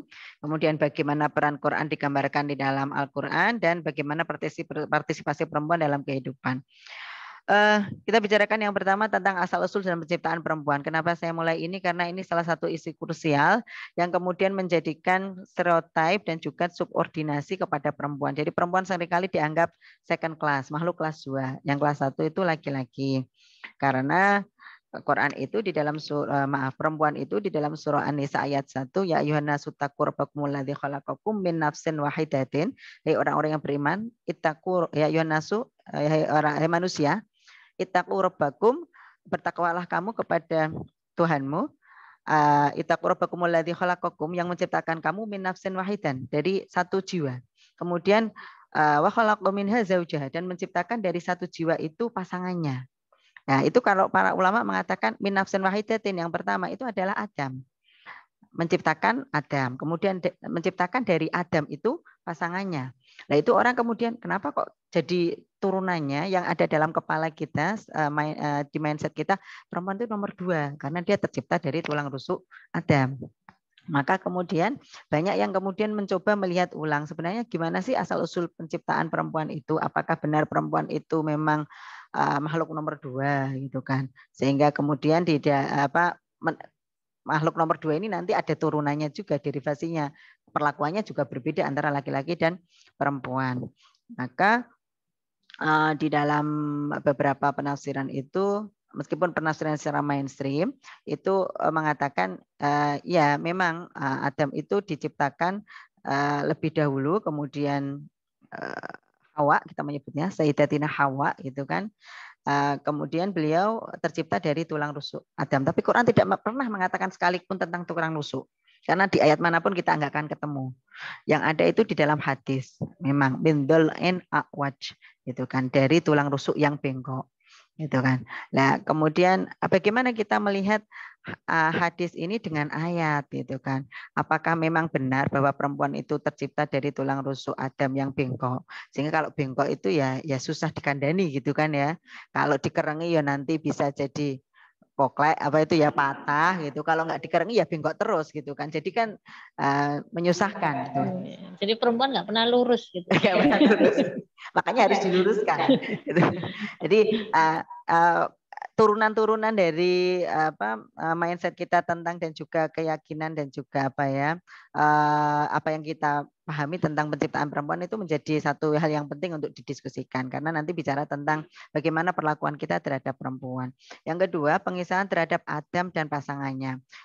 Seringkali perempuan itu disalahkan karena dianggap sebagai pembawa celaka gitu kan. Kenapa Nabi Adam sampai turun dari surga? Yang digoda sama istrinya gitu kan. Loh, sejak kapan dia menjadi penggoda gitu kan? Karena di Al-Qur'an tidak pernah sekalipun, tidak pernah, karena kita bicara tentang Quran ya, sekalipun mengatakan bahwa Sayyidah Hawa itu menggoda Nabi Adam. Nah, tidak pernah sekalipun, tidak ada satu ayat pun. Bahkan di dalam Quran itu surah Sot itu disebutkan fa'aso Adam robbahu faghawa. Yang bermaksiat, yang salah itu Adam gitu kan. Enggak kemudian salah karena Adam itu kan diminta oleh Allah wala taqraba hadhihi syajarata dan janganlah kamu mendekati pohon gitu yang kita sebut sebagai syajaratul khuld gitu kan, pohon khuldi gitu kan. Nah, di dalam Al-Qur'an sebenarnya enggak ada yang menyalah-nyalahkan Hawa ini. Kok tiba-tiba di dalam saya kecil juga dulu itu ini yang marah-marahi Nabi Adam turun dari surga itu ya ibu Hawa itu kan. Maka kemudian dia diberikan dalam tanda kutip punishment gitu kan. Punishmentnya dia itu ada yang disebut di dalam kajian itu nama menstrual tabu menstruasi. Dikasihlah menstruasi. Kalau 1 bulan itu pasti ada datang masa di mana nggak enak badannya, nggak enak hatinya gitu kan ya. Ada kita sebut sebagai apa namanya Bu? PMS ya. Ya, jadi ada masa-masa itu sebagai hukuman. Kamu salah ya kok goda Adam. Jadi kamu nanti dapat hukuman seperti ini itu kan. Itu ada menstrual tabu yang dihubungkan. Padahal kalau kita bicara Al-Qur'an, Quran itu bicara tentang haid itu gimana sih? Nah, yas'alunaka 'anil mahid, qul huwa adzan. Itu enggak kesalahan, itu enggak hukuman, tapi adzan itu kotoran, gitu kan. Al-Quran kan menolak menstrual tabu yang kemudian ada dalam masyarakat. Kemudian sikap masyarakat awal Arab terhadap perempuan di mana perempuan itu kalau ada anak perempuan itu kan wa idzal mau'udatu su'ilat bi ayyi dzambin qutilat gitu kan. Ketika seorang perempuan, anak perempuan itu ditanya gitu kan, yang dikubur hidup-hidup gitu kan. Dulu kan ada ya tidak semua suku sih, tapi ada suku yang kemudian tidak suka dengan kehadiran perempuan karena dianggap membebani suku. Artinya gini, kalau perang itu kan perempuan paling raiso gitu kan ya. Kemudian dia kan tertawan. Kalau tertawan kan harus ditebus. Berarti mengeluarkan uang. Kalau enggak berarti mendapatkan kehinaan karena bagian dari sukunya tertawan oleh suku yang lain. Itu memberikan satu itu beban aja kepada sukunya. Jadi mereka lebih merayakan kelahiran bayi laki-laki daripada perempuan. Sehingga sampai ada yang kemudian mengubur perempuan hidup-hidup dan diabadikan oleh Al-Qur'an wa idzal mau'udatu su'ilat bi ayyi dzambin qutilat. Gitu. Di ayat lain juga ada wa idza busyira ahadum bil unsa dhalla wajhuhu muswadda wa huwa kadzim. Wa idza busyira, dan ketika orang-orang ini diberikan kabar gembira bil unsa, yang lahir itu perempuan, dhalla wajhuhu muswaddan, wajahnya itu merah hitam, isin marah gitu. Wa huwa kadzim, dia sangat marah, sangat tidak merayakan tentang bagaimana perempuan itu kelahiran perempuan. Jadi itu semuanya dikritik oleh Al-Qur'an. Artinya kita semuanya perlu melihat bagaimana status dan kedudukan perempuan itu tidak sebagaimana yang digambarkan dan dikritik oleh Al-Qur'an, karena Al-Qur'an memberikan kedudukan yang sangat terhormat kepada perempuan. Tadi yang saya sebutkan tentang asal-usul penciptaan perempuan, kita sebut misteri tentang nafsin wahidah. Itu karena memang ada yang mengatakan nafsin wahidah itu memang berasal dari tulang rusuknya Nabi Adam, atau ada yang mengatakan Allah itu menciptakan Sayyidah Hawa itu dengan substansi yang sama dengan yang diciptakan oleh Allah untuk Nabi Adam. Ada yang mengatakan begitu. Kemudian ini kisah Nabi Adam dan pasangannya. Semuanya itu pakainya domir musanna, jadi dua-duanya. Wala taqraba hadhihi syajarah fa'azallahuma syaiton. Dua-duanya mendapatkan godaan. Fa'akala. Dua-duanya makan gitu loh. Enggak ada kok yang Ibu Hawa menggoda kemudian Nabi Adam tergoda, enggak gitu kan. Kemudian kedua-duanya mendapatkan memohon ampun dan kemudian mendapatkan ampunan. Jadi ketika disebutkan bahwa Adam itu penyebab tergelincirnya Adam dari surga itu ya 13. Karena ini nanti berpengaruh terhadap kita. Kadang-kadang kalau ada misalnya kasus korupsi itu, yang laki-laki korupsi itu nanti terus lihatnya perempuan. Ya iki mesti bojone iki sing marake gitu kan ya. Ini mesti perempuan ini istrinya, ini pasti banyak permintaan itu kan. Kesalahan itu menjadi milik perempuan gitu kan. Menstrual tabu yang tadi saya sebutkan, karena dulu orang Yahudi itu kalau ada istrinya yang sedang menstruasi itu diberikan gubuk beda, nggak boleh satu rumah itu kan. Nggak boleh satu rumah, nggak boleh melihat juga. Jadi kan asal usuk pakai celak itu kan karena mata setan gitu kan istilahnya ya. Kemudian dicelai gitu kan, dikasih kosmetik supaya itu tidak menimbulkan kemadharatan kepada orang lain.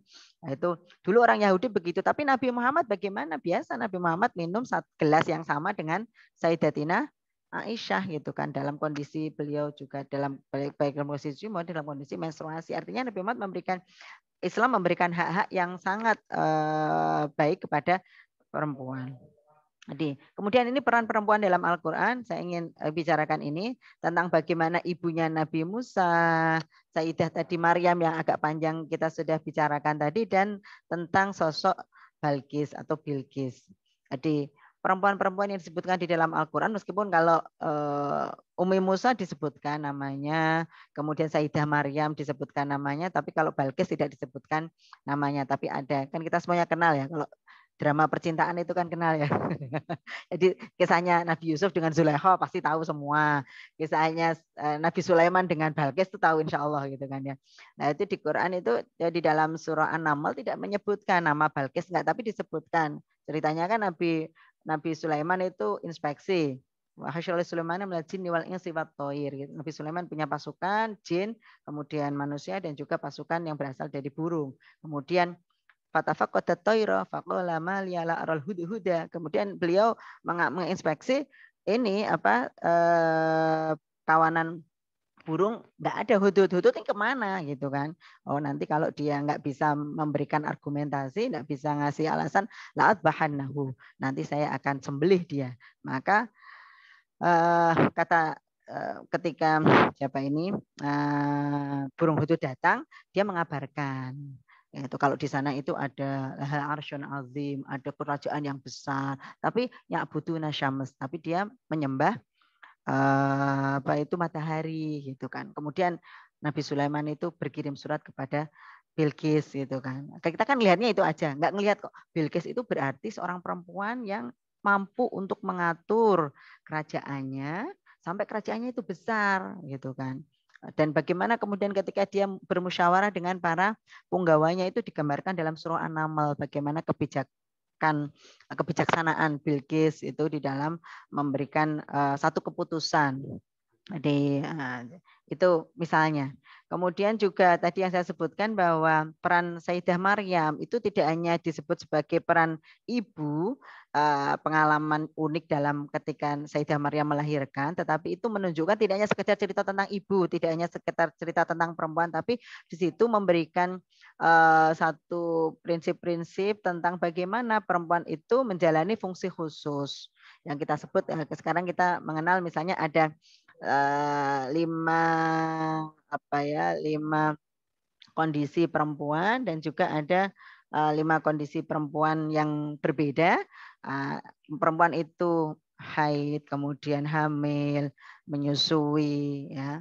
Ini ada beberapa kondisi, kemudian melahirkan. Ini kan beberapa kondisi perempuan, 5 kondisi perempuan yang sifatnya adalah biologis yang kemudian menjadi bagian dari perempuan. Kemudian yang terakhir kalau kita bicara tentang Maryam, jadi ini sosok perempuan itu di dalam Al-Quran disebutkan Sayyidah Maryam itu adalah misalnya yang menjadi teladan itu tidak hanya laki-laki dengan laki-laki, tapi juga ada perempuan yang juga menjadi teladan dari untuk orang-orang yang beriman. Jadi teladan tidak hanya sebagai seorang ibu yang kemudian menjaga merawat Nabi Isa sendirian, tapi juga perjuangan beliau untuk menemani Nabi Isa, mendampingi dan menguatkan Nabi Isa di dalam memberikan dakwah, menjalankan risalah dakwahnya. Jadi itu mungkin sebagai pengantar, kita nanti saya kembalikan kepada moderator jika ada nanti sesi untuk tanya jawab. Terima kasih kepada Bu Lina, monggo Bu. Terima kasih kami sampaikan kepada Ibu Dr. Haja Nur Mahmudah MA yang sudah memaparkan tentang bagaimana kesetaraan gender dan juga teks-teks di dalam Al-Quran kaitannya dengan gender dan perempuan.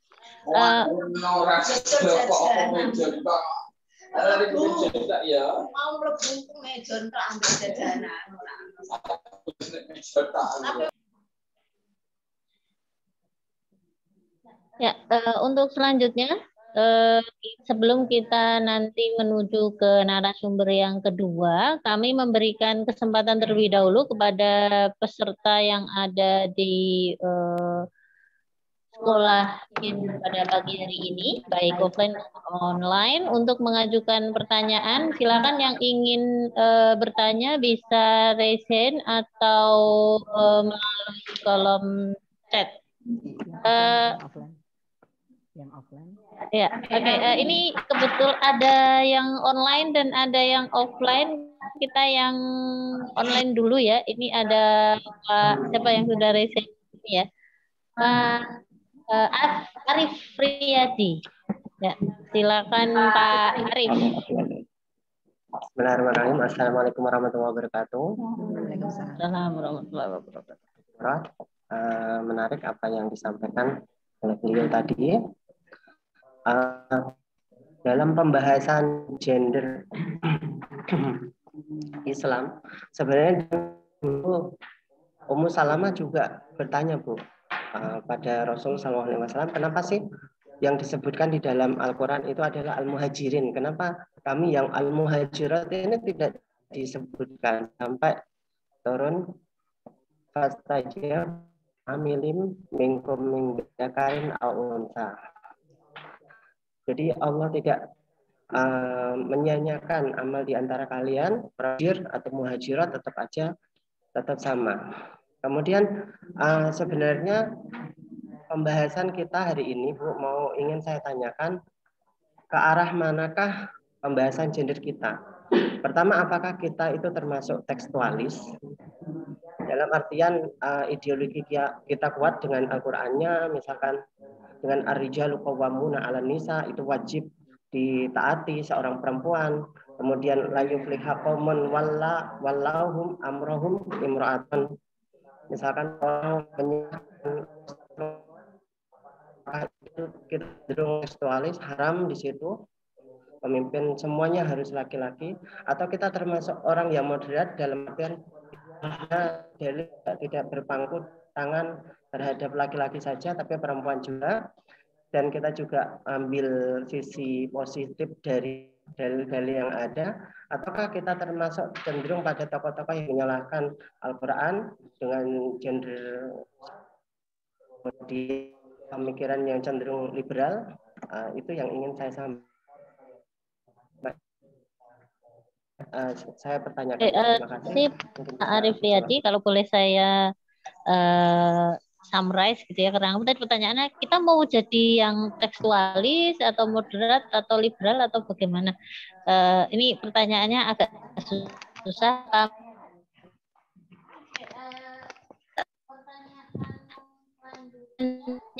Sebelum nanti direspon narasumber, ini Bu Nur Mahmudah mau direspon dulu atau kita menunggu yang lain? Kalau di beberapa pertanyaan dulu mungkin Bu ada yang nanti bisa satu ya. Oke, ya ini sepertinya yang offline ini semangat kali. Saya beri kesempatan ke dua penak lagi, nggih. Anda di sini nggak? Oke, silakan Pak perkenalkan diri nanti.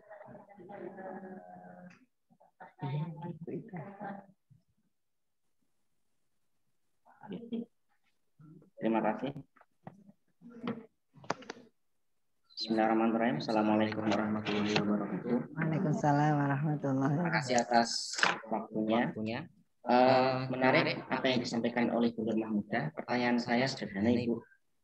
Tadi dalam slide PowerPoint yang Ibu sampaikan, Ibu mengkategorisasikan terkait pemahaman teks apakah dia sensitif terhadap gender, netral terhadap gender, atau bias terhadap gender.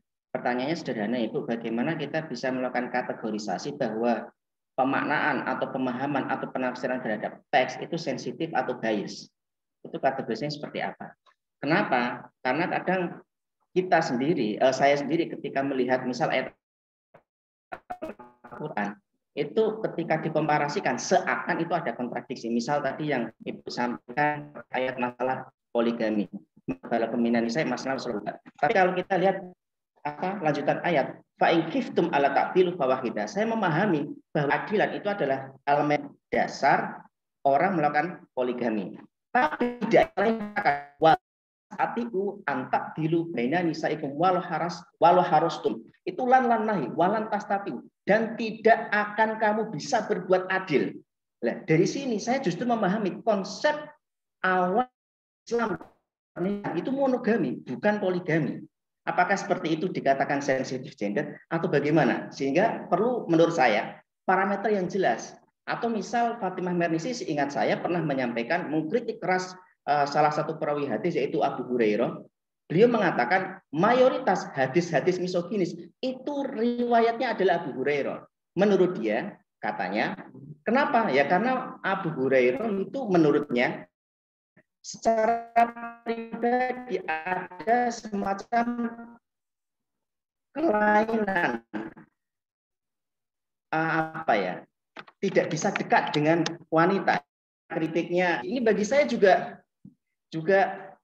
bagian dari usaha feminis untuk mendobrak paham-paham misoginis yang masih begitu kuat di pertanyaan sederhana saya tadi, Bu, kategorisasi seperti apa? Pemahaman atau pemahaman terhadap teks itu masuk kategori sensitif. Terima kasih Pak Abdul Fattah ya, sudah menyampaikan pertanyaannya. Sudah ada dua penanya, masih kita beri kesempatan satu lagi mungkin.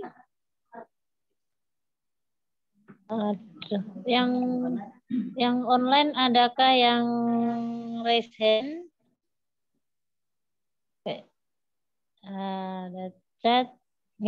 Mungkin itu dulu Bu. Nanti kita ke sesi yang kedua untuk memberikan kesempatan kepada penanya selanjutnya. Kami persilakan Ibu Dr. Haja Nur Mahmudah M untuk memberikan respon. Terima kasih Bu. Terima kasih pada para peserta. Yang pertanyaan pertama dari Pak Arif tadi ya, kaitannya dengan arah kita tuh mau jalan kemana ya gitu kan. Apa yang kemudian dimaui dengan gender di PTKI. Tentu saya yakin Bapak Ibu sudah juga melihat dan juga sudah membaca bahwa gender ini atau feminis ini juga memiliki spektrum gitu kan. Jadi dia tidak cara pandang yang sifatnya tunggal. Jadi antara satu orang kita menyebutnya ada beberapa kategorisasi. Betul tadi sifatnya ada yang liberal, ada yang kemudian modernis, ada yang radikal. Itu juga kita kenal di dalam feminis. Tentu kalau kita kaitkan dengan feminisme dalam Islam, tentu yang kita masukkan di sini adalah feminis yang kemudian bisa melihat bagaimana nilai-nilai dalam keislaman itu kita jadikan sebagai salah satu pijakan. Kalau boleh saya menyederhanakan misalnya ya, agak simplifikasi ya. Yang kita biasanya feminis muslim itu sebenarnya juga tadi ada dua jenis. Ada feminis yang sifatnya liberal, ada feminis yang moderat. Biasanya kita berdiri di dua itu. Kalau kita bicara tentang feminis muslim yang sudah ada. Jadi ada feminis yang kemudian liberal. Jadi contoh beberapa feminis yang kemudian dikategorikan sebagai feminis yang liberal, feminis muslim. Misalnya salah satunya biasanya kalau poligami itu salah satu yang tidak disetujui oleh para feminis karena dianggap sebagai salah satu aspek tentang wujud dari ketidakadilan perempuan. Tapi Syahrul misalnya kalau kita baca Qiraah Mu'asyirah misalnya Alkitab Al-Quran dalam bukunya Syahrul misalnya mengusulkan bacaan yang lain.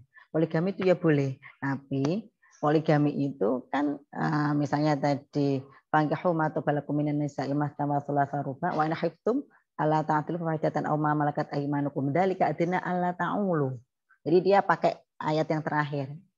Alla ta'ulu. Jadi supaya kamu tidak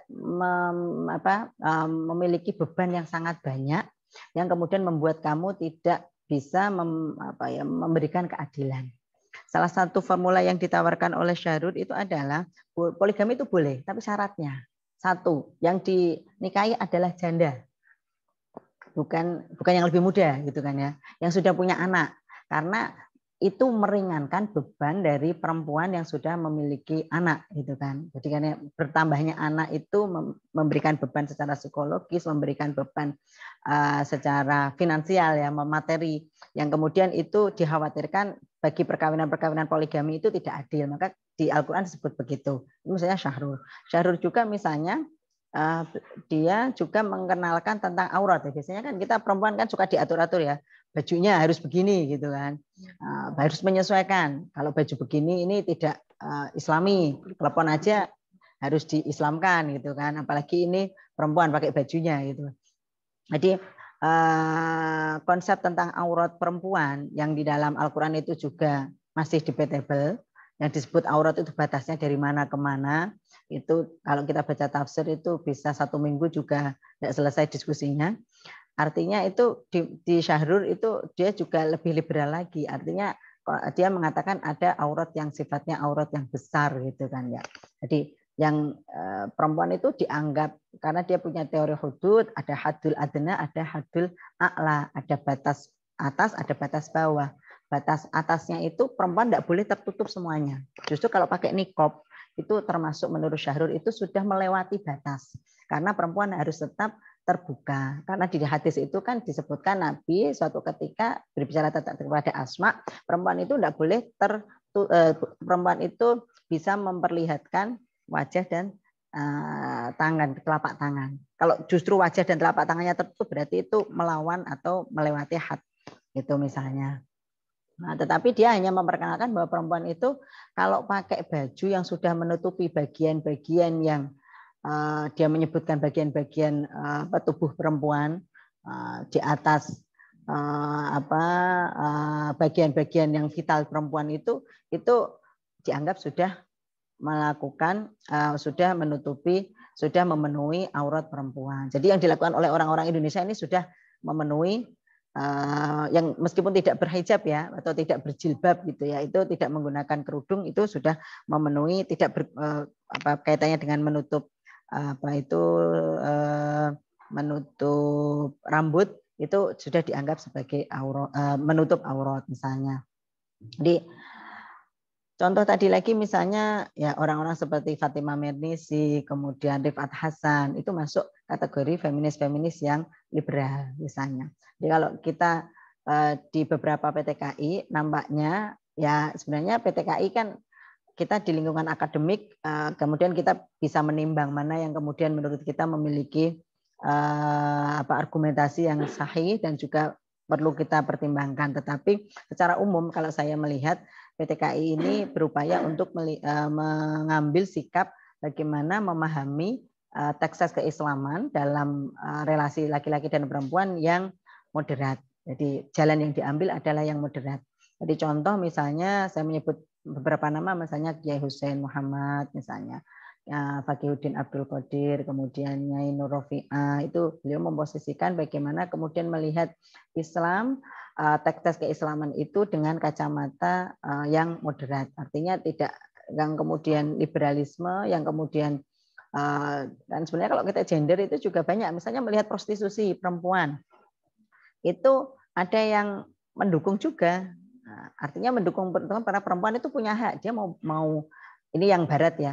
Artinya bahwa prostitusi itu dilihat sebagai satu hak perempuan untuk bekerja. Karena itu kan menghasilkan pekerjaan. Tapi juga ada yang melihat prostitusi perempuan itu menjadi korban gitu kan. Sehingga kemudian menentang prostitusi perempuan karena termasuk yang kemudian dipekerjakan, jadi pekerja yang dipekerjakan atau yang kemudian menjadi korban dalam kapitalisme global kaitannya dengan posisi dia yang tidak punya daya tawar untuk tidak melakukan pekerjaannya. Jadi kalau kita bicarakan di PTKI arahnya adalah lebih kepada menapak jalan bagaimana melihat teks-teks keislaman itu secara moderat. Tentu meskipun kita bicara moderat itu juga nanti antara satu orang dengan orang lain juga cara bacanya bisa berbeda-beda. Betul.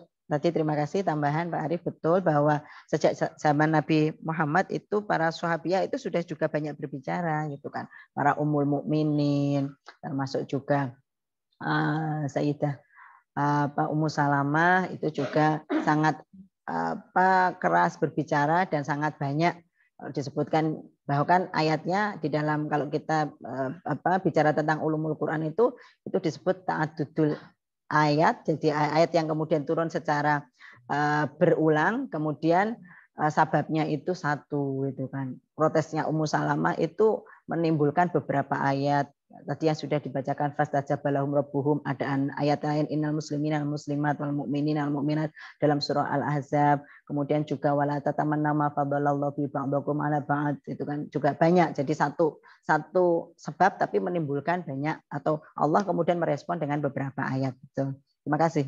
Yang kaitannya dengan itu untuk pertanyaannya Pak Arief. Kemudian pertanyaannya Pak Fattah kaitannya dengan kategorisasi. Ini nanti untuk kategorisasi sensitif, gender dan bias nanti bagiannya Bu Malaiha di bagian kedua. Oh enggak ada. Iya, tapi secara umum begini Pak. Jadi kalau kita sebut sensitif artinya dia memiliki cara pandang yang melihat relasi laki-laki dan perempuan secara adil dan setara. Nah, prinsip-prinsip dasar yang digunakan biasanya ini kalau kita bicara itu ya itu bisa menggunakan beberapa perspektif. Satu misalnya bisa menggunakan makosid, menggunakan apa ya, kalau misalnya Fakhruddin Abdul Qadir menggunakan perspektif mubadalah, bagaimana kesalingan.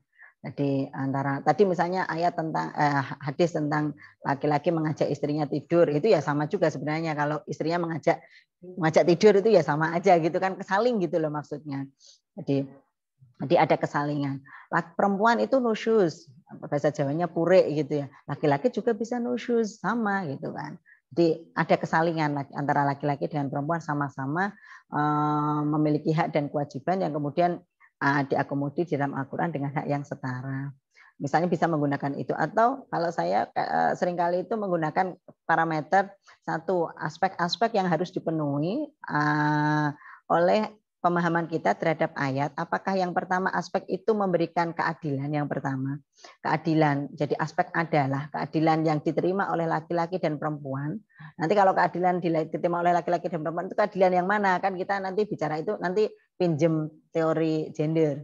Apakah kita melihatnya APKM misalnya, aksesnya, kemudian partisipasinya, kemudian kontrolnya, manfaatnya. Jadi kalau misalnya tadi melihat ayatnya ar-rijalu qawwamuna 'alan nisa. Laki-laki itu kan menjadi pemimpin dari perempuan. Kalau kita melihat berarti itu ada perempuan nggak punya akses menjadi pemimpin. Maka kemudian kita harus melihat bagaimana cara melihat supaya ayat ini, atau bukan supaya ya, ayat ini harus dilihat dengan perspektif tadi. Harfiah teksnya, kemudian apakah ada sasaran antara yang dimaui oleh ayat, dan kemudian tujuan finalnya apa. Nah, tujuan finalnya itu apakah memang melakukan domestifikasi perempuan itu sudahlah nggak usah ke ruang publik, sudahlah nggak jadi pemimpin malah enak kan gitu kan, dilindungi gitu kan. Maka yang jadi pemimpin biar aja laki-laki karena dia memang punya kiwamah, punya kemampuan. Di dalam tafsir disebutkan kalau kita berkata tafsir Zamakhsyari misalnya dalam Al-Kasyaf menyebutkan husnul tadbir. Apa sih kemampuan laki-laki? Di situ adalah berkaitan dengan punya analisa yang baik, kemudian punya kemampuan emosional yang baik. Apakah yang disampaikan oleh Al-Kasyaf Az-Zamakhsyari itu mencerminkan aspek keadilan, karena ternyata yang seperti itu tidak hanya laki-laki tapi juga perempuan juga punya kemampuan yang sama, sehingga kita bisa mendudukkan kalau aspek ini berarti belum mencerminkan, belum memberikan rasa keadilan yang sama antara laki-laki dengan perempuan. Maka di situ penafsiran itu bisa kita sebut sebagai bias. Tentu kita tidak bisa menyalahkan Az-Zamakhsyari karena beliau hidup di masa abad-abad pertengahan itu yang memang nalarnya nalar patriarkal. Tapi hasil dari penafsirannya itu adalah penafsiran yang sifatnya bias. Sehingga kita bisa melihat contoh lagi misalnya kalau perempuan itu dipukul oleh suaminya, itu adil apa enggak? Gitu kan. Kalau suaminya nakal, perempuan boleh memukul. Kira-kira boleh gitu enggak gitu kan ya. Nah, karena ayatnya kan memang yang kemudian dibolehkan perempuan kan boleh fa'idhuhunna wahjuruhunna fil madhaji wadribuhun gitu kan. Ya kamu nasihati, kalau enggak nasihati enggak mau ya wahjuruhunna fil madhaji, enggak usah dikancani tidur gitu kan, biar tidur sendiri gitu kan. Kemudian wadribuhun dan kemudian baru dipukul. Nah, pemukulan terhadap perempuan ini itu kalau penafsirannya bias gender kan mengatakan ya boleh, Al-Qur'an bilang wadribuhun gitu kan. Tapi kalau kita melihat dari kacamata gender dalam arti ini keadilan, apakah pemukulan, kenapa ini mencederai keadilan karena berkaitan dengan salah satu ketidakadilan yang dialami perempuan, yaitu apa? Yaitu violence, yaitu kekerasan sifatnya fisik gitu kan. Sehingga kita bisa melihat kalau penafsiran ini misalnya kalau kita menggunakan misalnya pakai gampang-gampangan ya, misalnya pakai punyanya Mansur Fakih misalnya, pakai 5 kategori. Mana-mana yang menimbulkan ketidakadilan terhadap perempuan. Satu misalnya, apakah itu menimbulkan diskriminasi laki-laki dan perempuan. Laki-laki boleh, kalau kemudian perempuan enggak usah gitu kan. Pemimpin hakim itu ya laki-laki, perempuan enggak usah jadi hakim. Dulu kan begitu sempat. Kemudian yang kedua subordinasi. Nah, perempuan nomor 2 aja, yang laki-laki kalau ada gaji misalnya ya gajinya laki-laki lebih tinggi pekerja daripada gaji perempuan misalnya. Kalau perempuan itu di dalam lingkungan manajerial ya sudahlah tidak usah jadi top leader gitu kan, di subordinasi misalnya. Kemudian yang berikutnya ada double burden. Kalau perempuan mengalami beban ganda, misalnya kalau kita melihat para pekerja kita yang ada di atau misalnya di dalam Islam, kira-kira urusan cuci mencuci, urusan setrika menyetrika, masak memasak itu urusannya perempuan, apa urusan perempuan atau urusan laki-laki misalnya. Kalau itu membebani salah satu pihak, maka kemudian atau membuat perempuan menjadi terbebani dengan double burden, maka itu bisa kita masukkan sebagai salah satu kategori terjadi ketidakadilan terhadap salah satu pihak, dalam hal ini perempuan. Kemudian berkaitan dengan stereotip, label. Misalnya kalau laki-laki perempuan itu fitnah gitu kan, pembuat fitnah, maka saya itu agak juga gemes gitu kalau melihat sekarang itu kalau orang wajah itu dibukalah gitu loh. Kalau perempuan jangan ditambah ditutup-tutupi. Kalau sekarang itu ada di iklan-iklan kalau kita itu beli baju apa-apa gitu loh. Itu kan iklannya itu kan wajahnya itu ditutupi, entah pakai wajahnya nggak diperlihatkan gitu loh. Di blur. Di blur gitu maksudnya. Wajah aja diperlihatkan aja masih tidak bisa sounding bersuara keras-keras kok. Apalagi wajahnya di blur, sehingga kemudian identitasnya menjadi tidak bisa ya, tidak dalam arti kemudian kenapa kok perempuan itu di blur, karena menimbulkan fitnah kalau tahu wajahnya. Kalau saya juga kalau ada yang laki-laki ganteng ya naksir juga ya, tetap aja ya, maksudnya mengakui kalau dia ganteng gitu kan.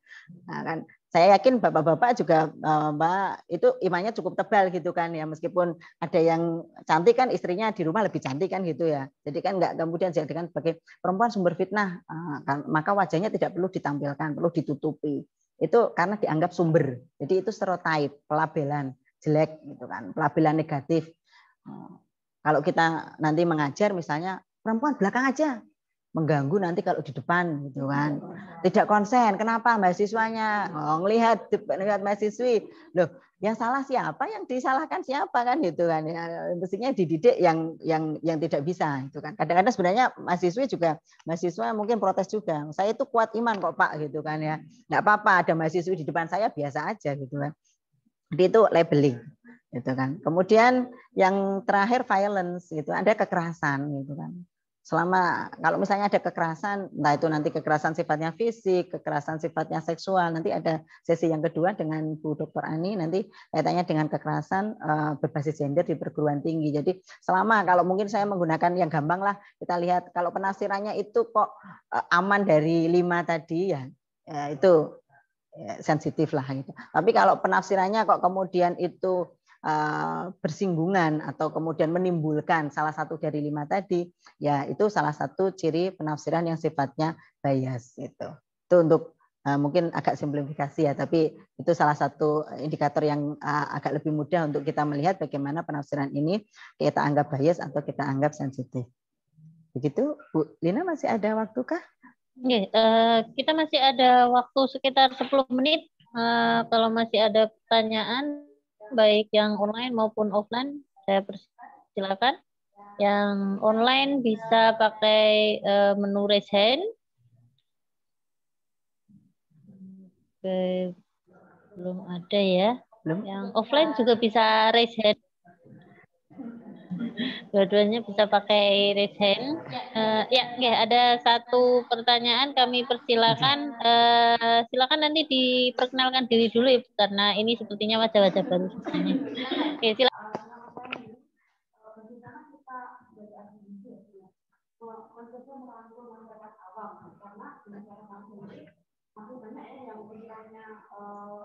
Perempuan tidak mensupport perempuan harusnya kan dengan support women, tapi ternyata ketika misalnya perempuan kita kemudian misalnya itu malah yang dilakukan berbahaya kok sanksinya kamu nggak lulus sama suami misalnya ketika dianggap bahwa si wanita tersebut itu bisa berani ketika dia merasakan ketidakadilan dan dia berani untuk bicara ya itu. Terus pendapat masyarakat juga ketika misalnya ada seorang cowok yang masak itu aja dikomentari. Nah itu kan kalau enggak istilahnya tebal itu mungkin akan goyah ini prinsip dan kayak mengalami pakem itu loh yang orang-orang itu kan tidak banyak yang masak sih yang cowok yang mengaku anak atau mengaku anak seperti itu. Karena rata-rata masih yang biasanya berputar anak-anak itu masih perempuan dan dari dia tidak terlalu itu misalnya di tidak yang Muhammad kan yang itu enggak tidak sering muncul di media di TV ya sebagai kayak istilahnya dia tidak apa ya untuk tapi belum ada tempat di Indonesia ya.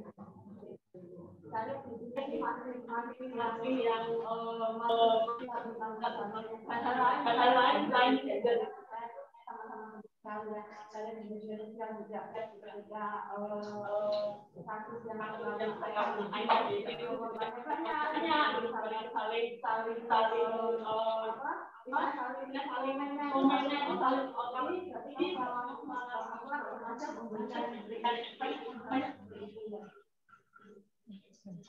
kalau kita akan mencapai ini tapi menjangkau lagi kita tidak bisa saat ini kalau juga saya lumayan masih pada itu kita istilahnya berwajib gitu mobil dengan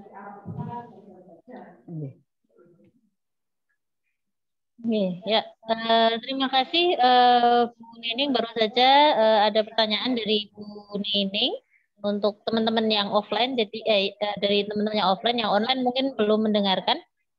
Saya mencoba merangkum. Jadi Bu Nining menyampaikan pendapat, mohon maaf, menyampaikan pertanyaan. Gimana caranya akademisi bisa merangkum masyarakat awam kaitannya dengan kesadaran gender gitu ya. Karena masih kuat stereotip di masyarakat soal apa namanya segregasi pekerjaan, terusnya pembagian peran yang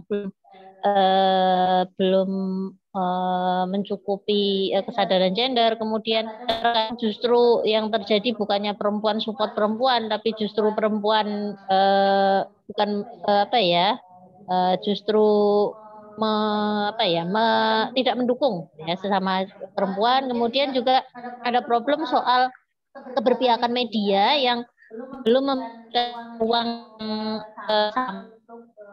ulama-ulama atau tokoh agama yang cenderung kepada kesetaraan gender. Monggo silakan Bu Nur Mahmudah untuk direspon. Ya, terima kasih Bu. Pertanyaannya Bu Nining, terima kasih. Jadi kaitannya dengan bagaimana ini sebenarnya agenda yang berat juga dan tidak bisa dengan serta-merta. Artinya untuk bagaimana kemudian berbicara kepada masyarakat, tentu kita juga butuh strategi-strategi khusus. Perlu berjejaring dengan berbagai pihak, artinya tentu jalan yang kalau kita bicara tentang teks ya harus orang yang punya otoritas tentang teks itu yang bicara. Nah, kemudian salah satu jalan yang ditempuh oleh kalangan aktivis gender salah satunya adalah mengajak peran serta para ulama baik laki-laki maupun perempuan untuk membicarakan gender. Maka kemudian kita punya banyak, ada namanya ini yang daurah ulama perempuan misalnya, kemudian digagas ada KUPI yang di tahun 2017 dulu menjadi gong salah satu bagaimana kemudian intelektual di Islam yaitu para ulama itu juga memiliki peran di dalam memberikan sosialisasi dan penyadaran tentang nilai-nilai kesetaraan dan keadilan gender. Yang ini problem berat karena kalau kita bicara tentang teks ya nanti depan-depannya sama teks gitu. Jadi kalau saya nggak salah, salah seorang aktivis dari Iran itu mengatakan bahwa salah satu yang paling gampang itu sebenarnya pakai pendekatan kultural. Kalau pendekatan teks itu kalau kita kalah dalil kan ya sudah gitu ya.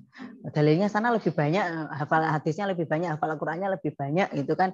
Nah, kita kalau nggak begitu hafal kan ya selesai gitu. Maka kemudian kita pakainya pendekatan kultural gitu kan. Jadi teks jangan dilawan dengan teks langsung gitu kan. Kalau kita tidak capable, kalau capable ya monggo.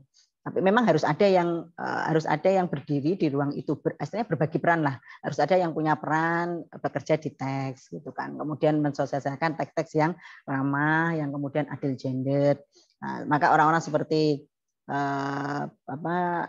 Yai Husin, kemudian Bu Nur Rofiah, Bu Badriah itu kan kemudian bekerja di wilayah teks itu, bagaimana memberikan penyadaran melalui pemahaman terhadap teks. Tapi juga ada orang-orang yang bekerja secara kultural, bagaimana kemudian memberikan penyadaran kepada masyarakat, tetapi tidak sifatnya menggurui, tetapi memberikan program-program yang sifatnya secara, misalnya kita lihat ada namanya PK ya, Perempuan Kepala Keluarga, itu ada satu organisasi LSM yang kemudian yang khusus memberikan pemberdayaan terhadap perempuan. Ada juga pemberdayaan terhadap lansia ya, misalnya ya yang di Jember itu Mbak Cici ya. Nah itu Mbak Cici Farha misalnya. Itu kan dia sebenarnya dia bicara tentang yang dikedepankan itu adalah tentang keadilan gender, tapi dia nggak bicara tentang teksnya. Tapi bicara bagaimana memberdayakan perempuan, bagaimana lansia ini kan salah satu juga modal dasar kita, karena juga beberapa lansia itu jadi salah satu bagian dari bonus demografi kita yang banyak itu salah satunya ada lansia juga yang perlu kita perhatikan.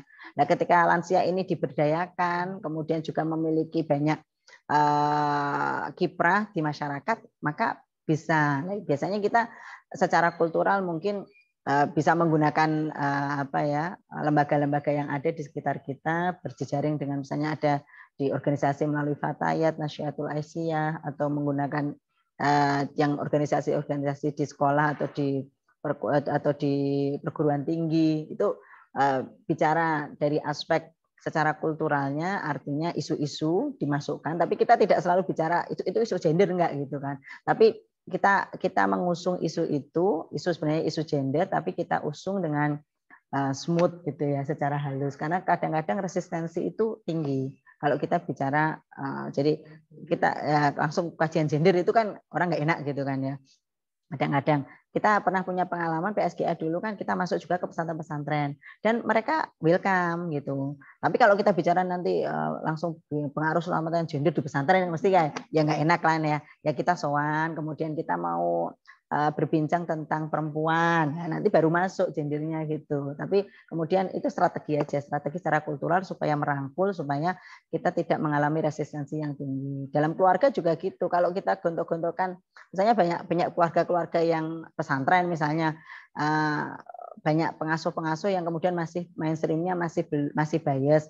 Ya kita nggak mungkin adu argumentasi di forum, kemudian adu teks itu nggak mungkin. Ya sedikit-sedikit secara kultural. Nanti minta waktu ini saya mau ngajar santri putra boleh enggak gitu kan. Nah, biasanya kan nggak boleh yang putri yang ngajar santri putri, putra ya santri putra. Tapi kan sedikit demi sedikit nanti oh boleh. Berarti kan ini sebenarnya sudah diberi ruang. Santri misalnya ustadzah bisa mengajar santri putri dan santri putra. Misalnya biasanya kalau ada kegiatan-kegiatan yang dikirim santri putra, soalnya kan yang boleh pergi putra. Jangan dong nanti diberi putri juga diberikan wadah untuk berkembang, berkiprah, misalnya seperti itu. Itu juga secara kultural biasanya yang lebih efektif daripada kalau kemudian kita secara frontal untuk tujuannya baik dan juga caranya juga harus ma'ruf gitu kan. Jadi mungkin itu. Bu Lina, masihkah ada waktunya atau sudah? Mohon maaf Bu Nung, ini sudah jam 9.34. Ya, jadi saya sampaikan terima kasih kepada narasumber kita yang pertama, Ibu Dr. Raja Nur Mahmuda MA, selaku narasumber pertama Sekolah Gender untuk dosen Institut Agama Islam Negeri Kudus tahun 2021 yang beliau sekaligus Ketua Pusat Studi Gender dan Anak. Narasumber kita yang kedua sudah hadir sambil menunggu koneksi dengan narasumber yang kedua, kita ada break sebentar. Silakan yang online yang punya makanan dan minuman dinikmati, baik yang online maupun yang offline. Kita menunggu bergabung dengan narasumber kita yang kedua, Ibu Dr. Siti Maleha Dewi Sos, MSI. Beliau aktif di kajian gender di kampus maupun di luar kampus, sekaligus beliau adalah Ketua Program Studi Pemikiran Politik Islam.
Teman apa?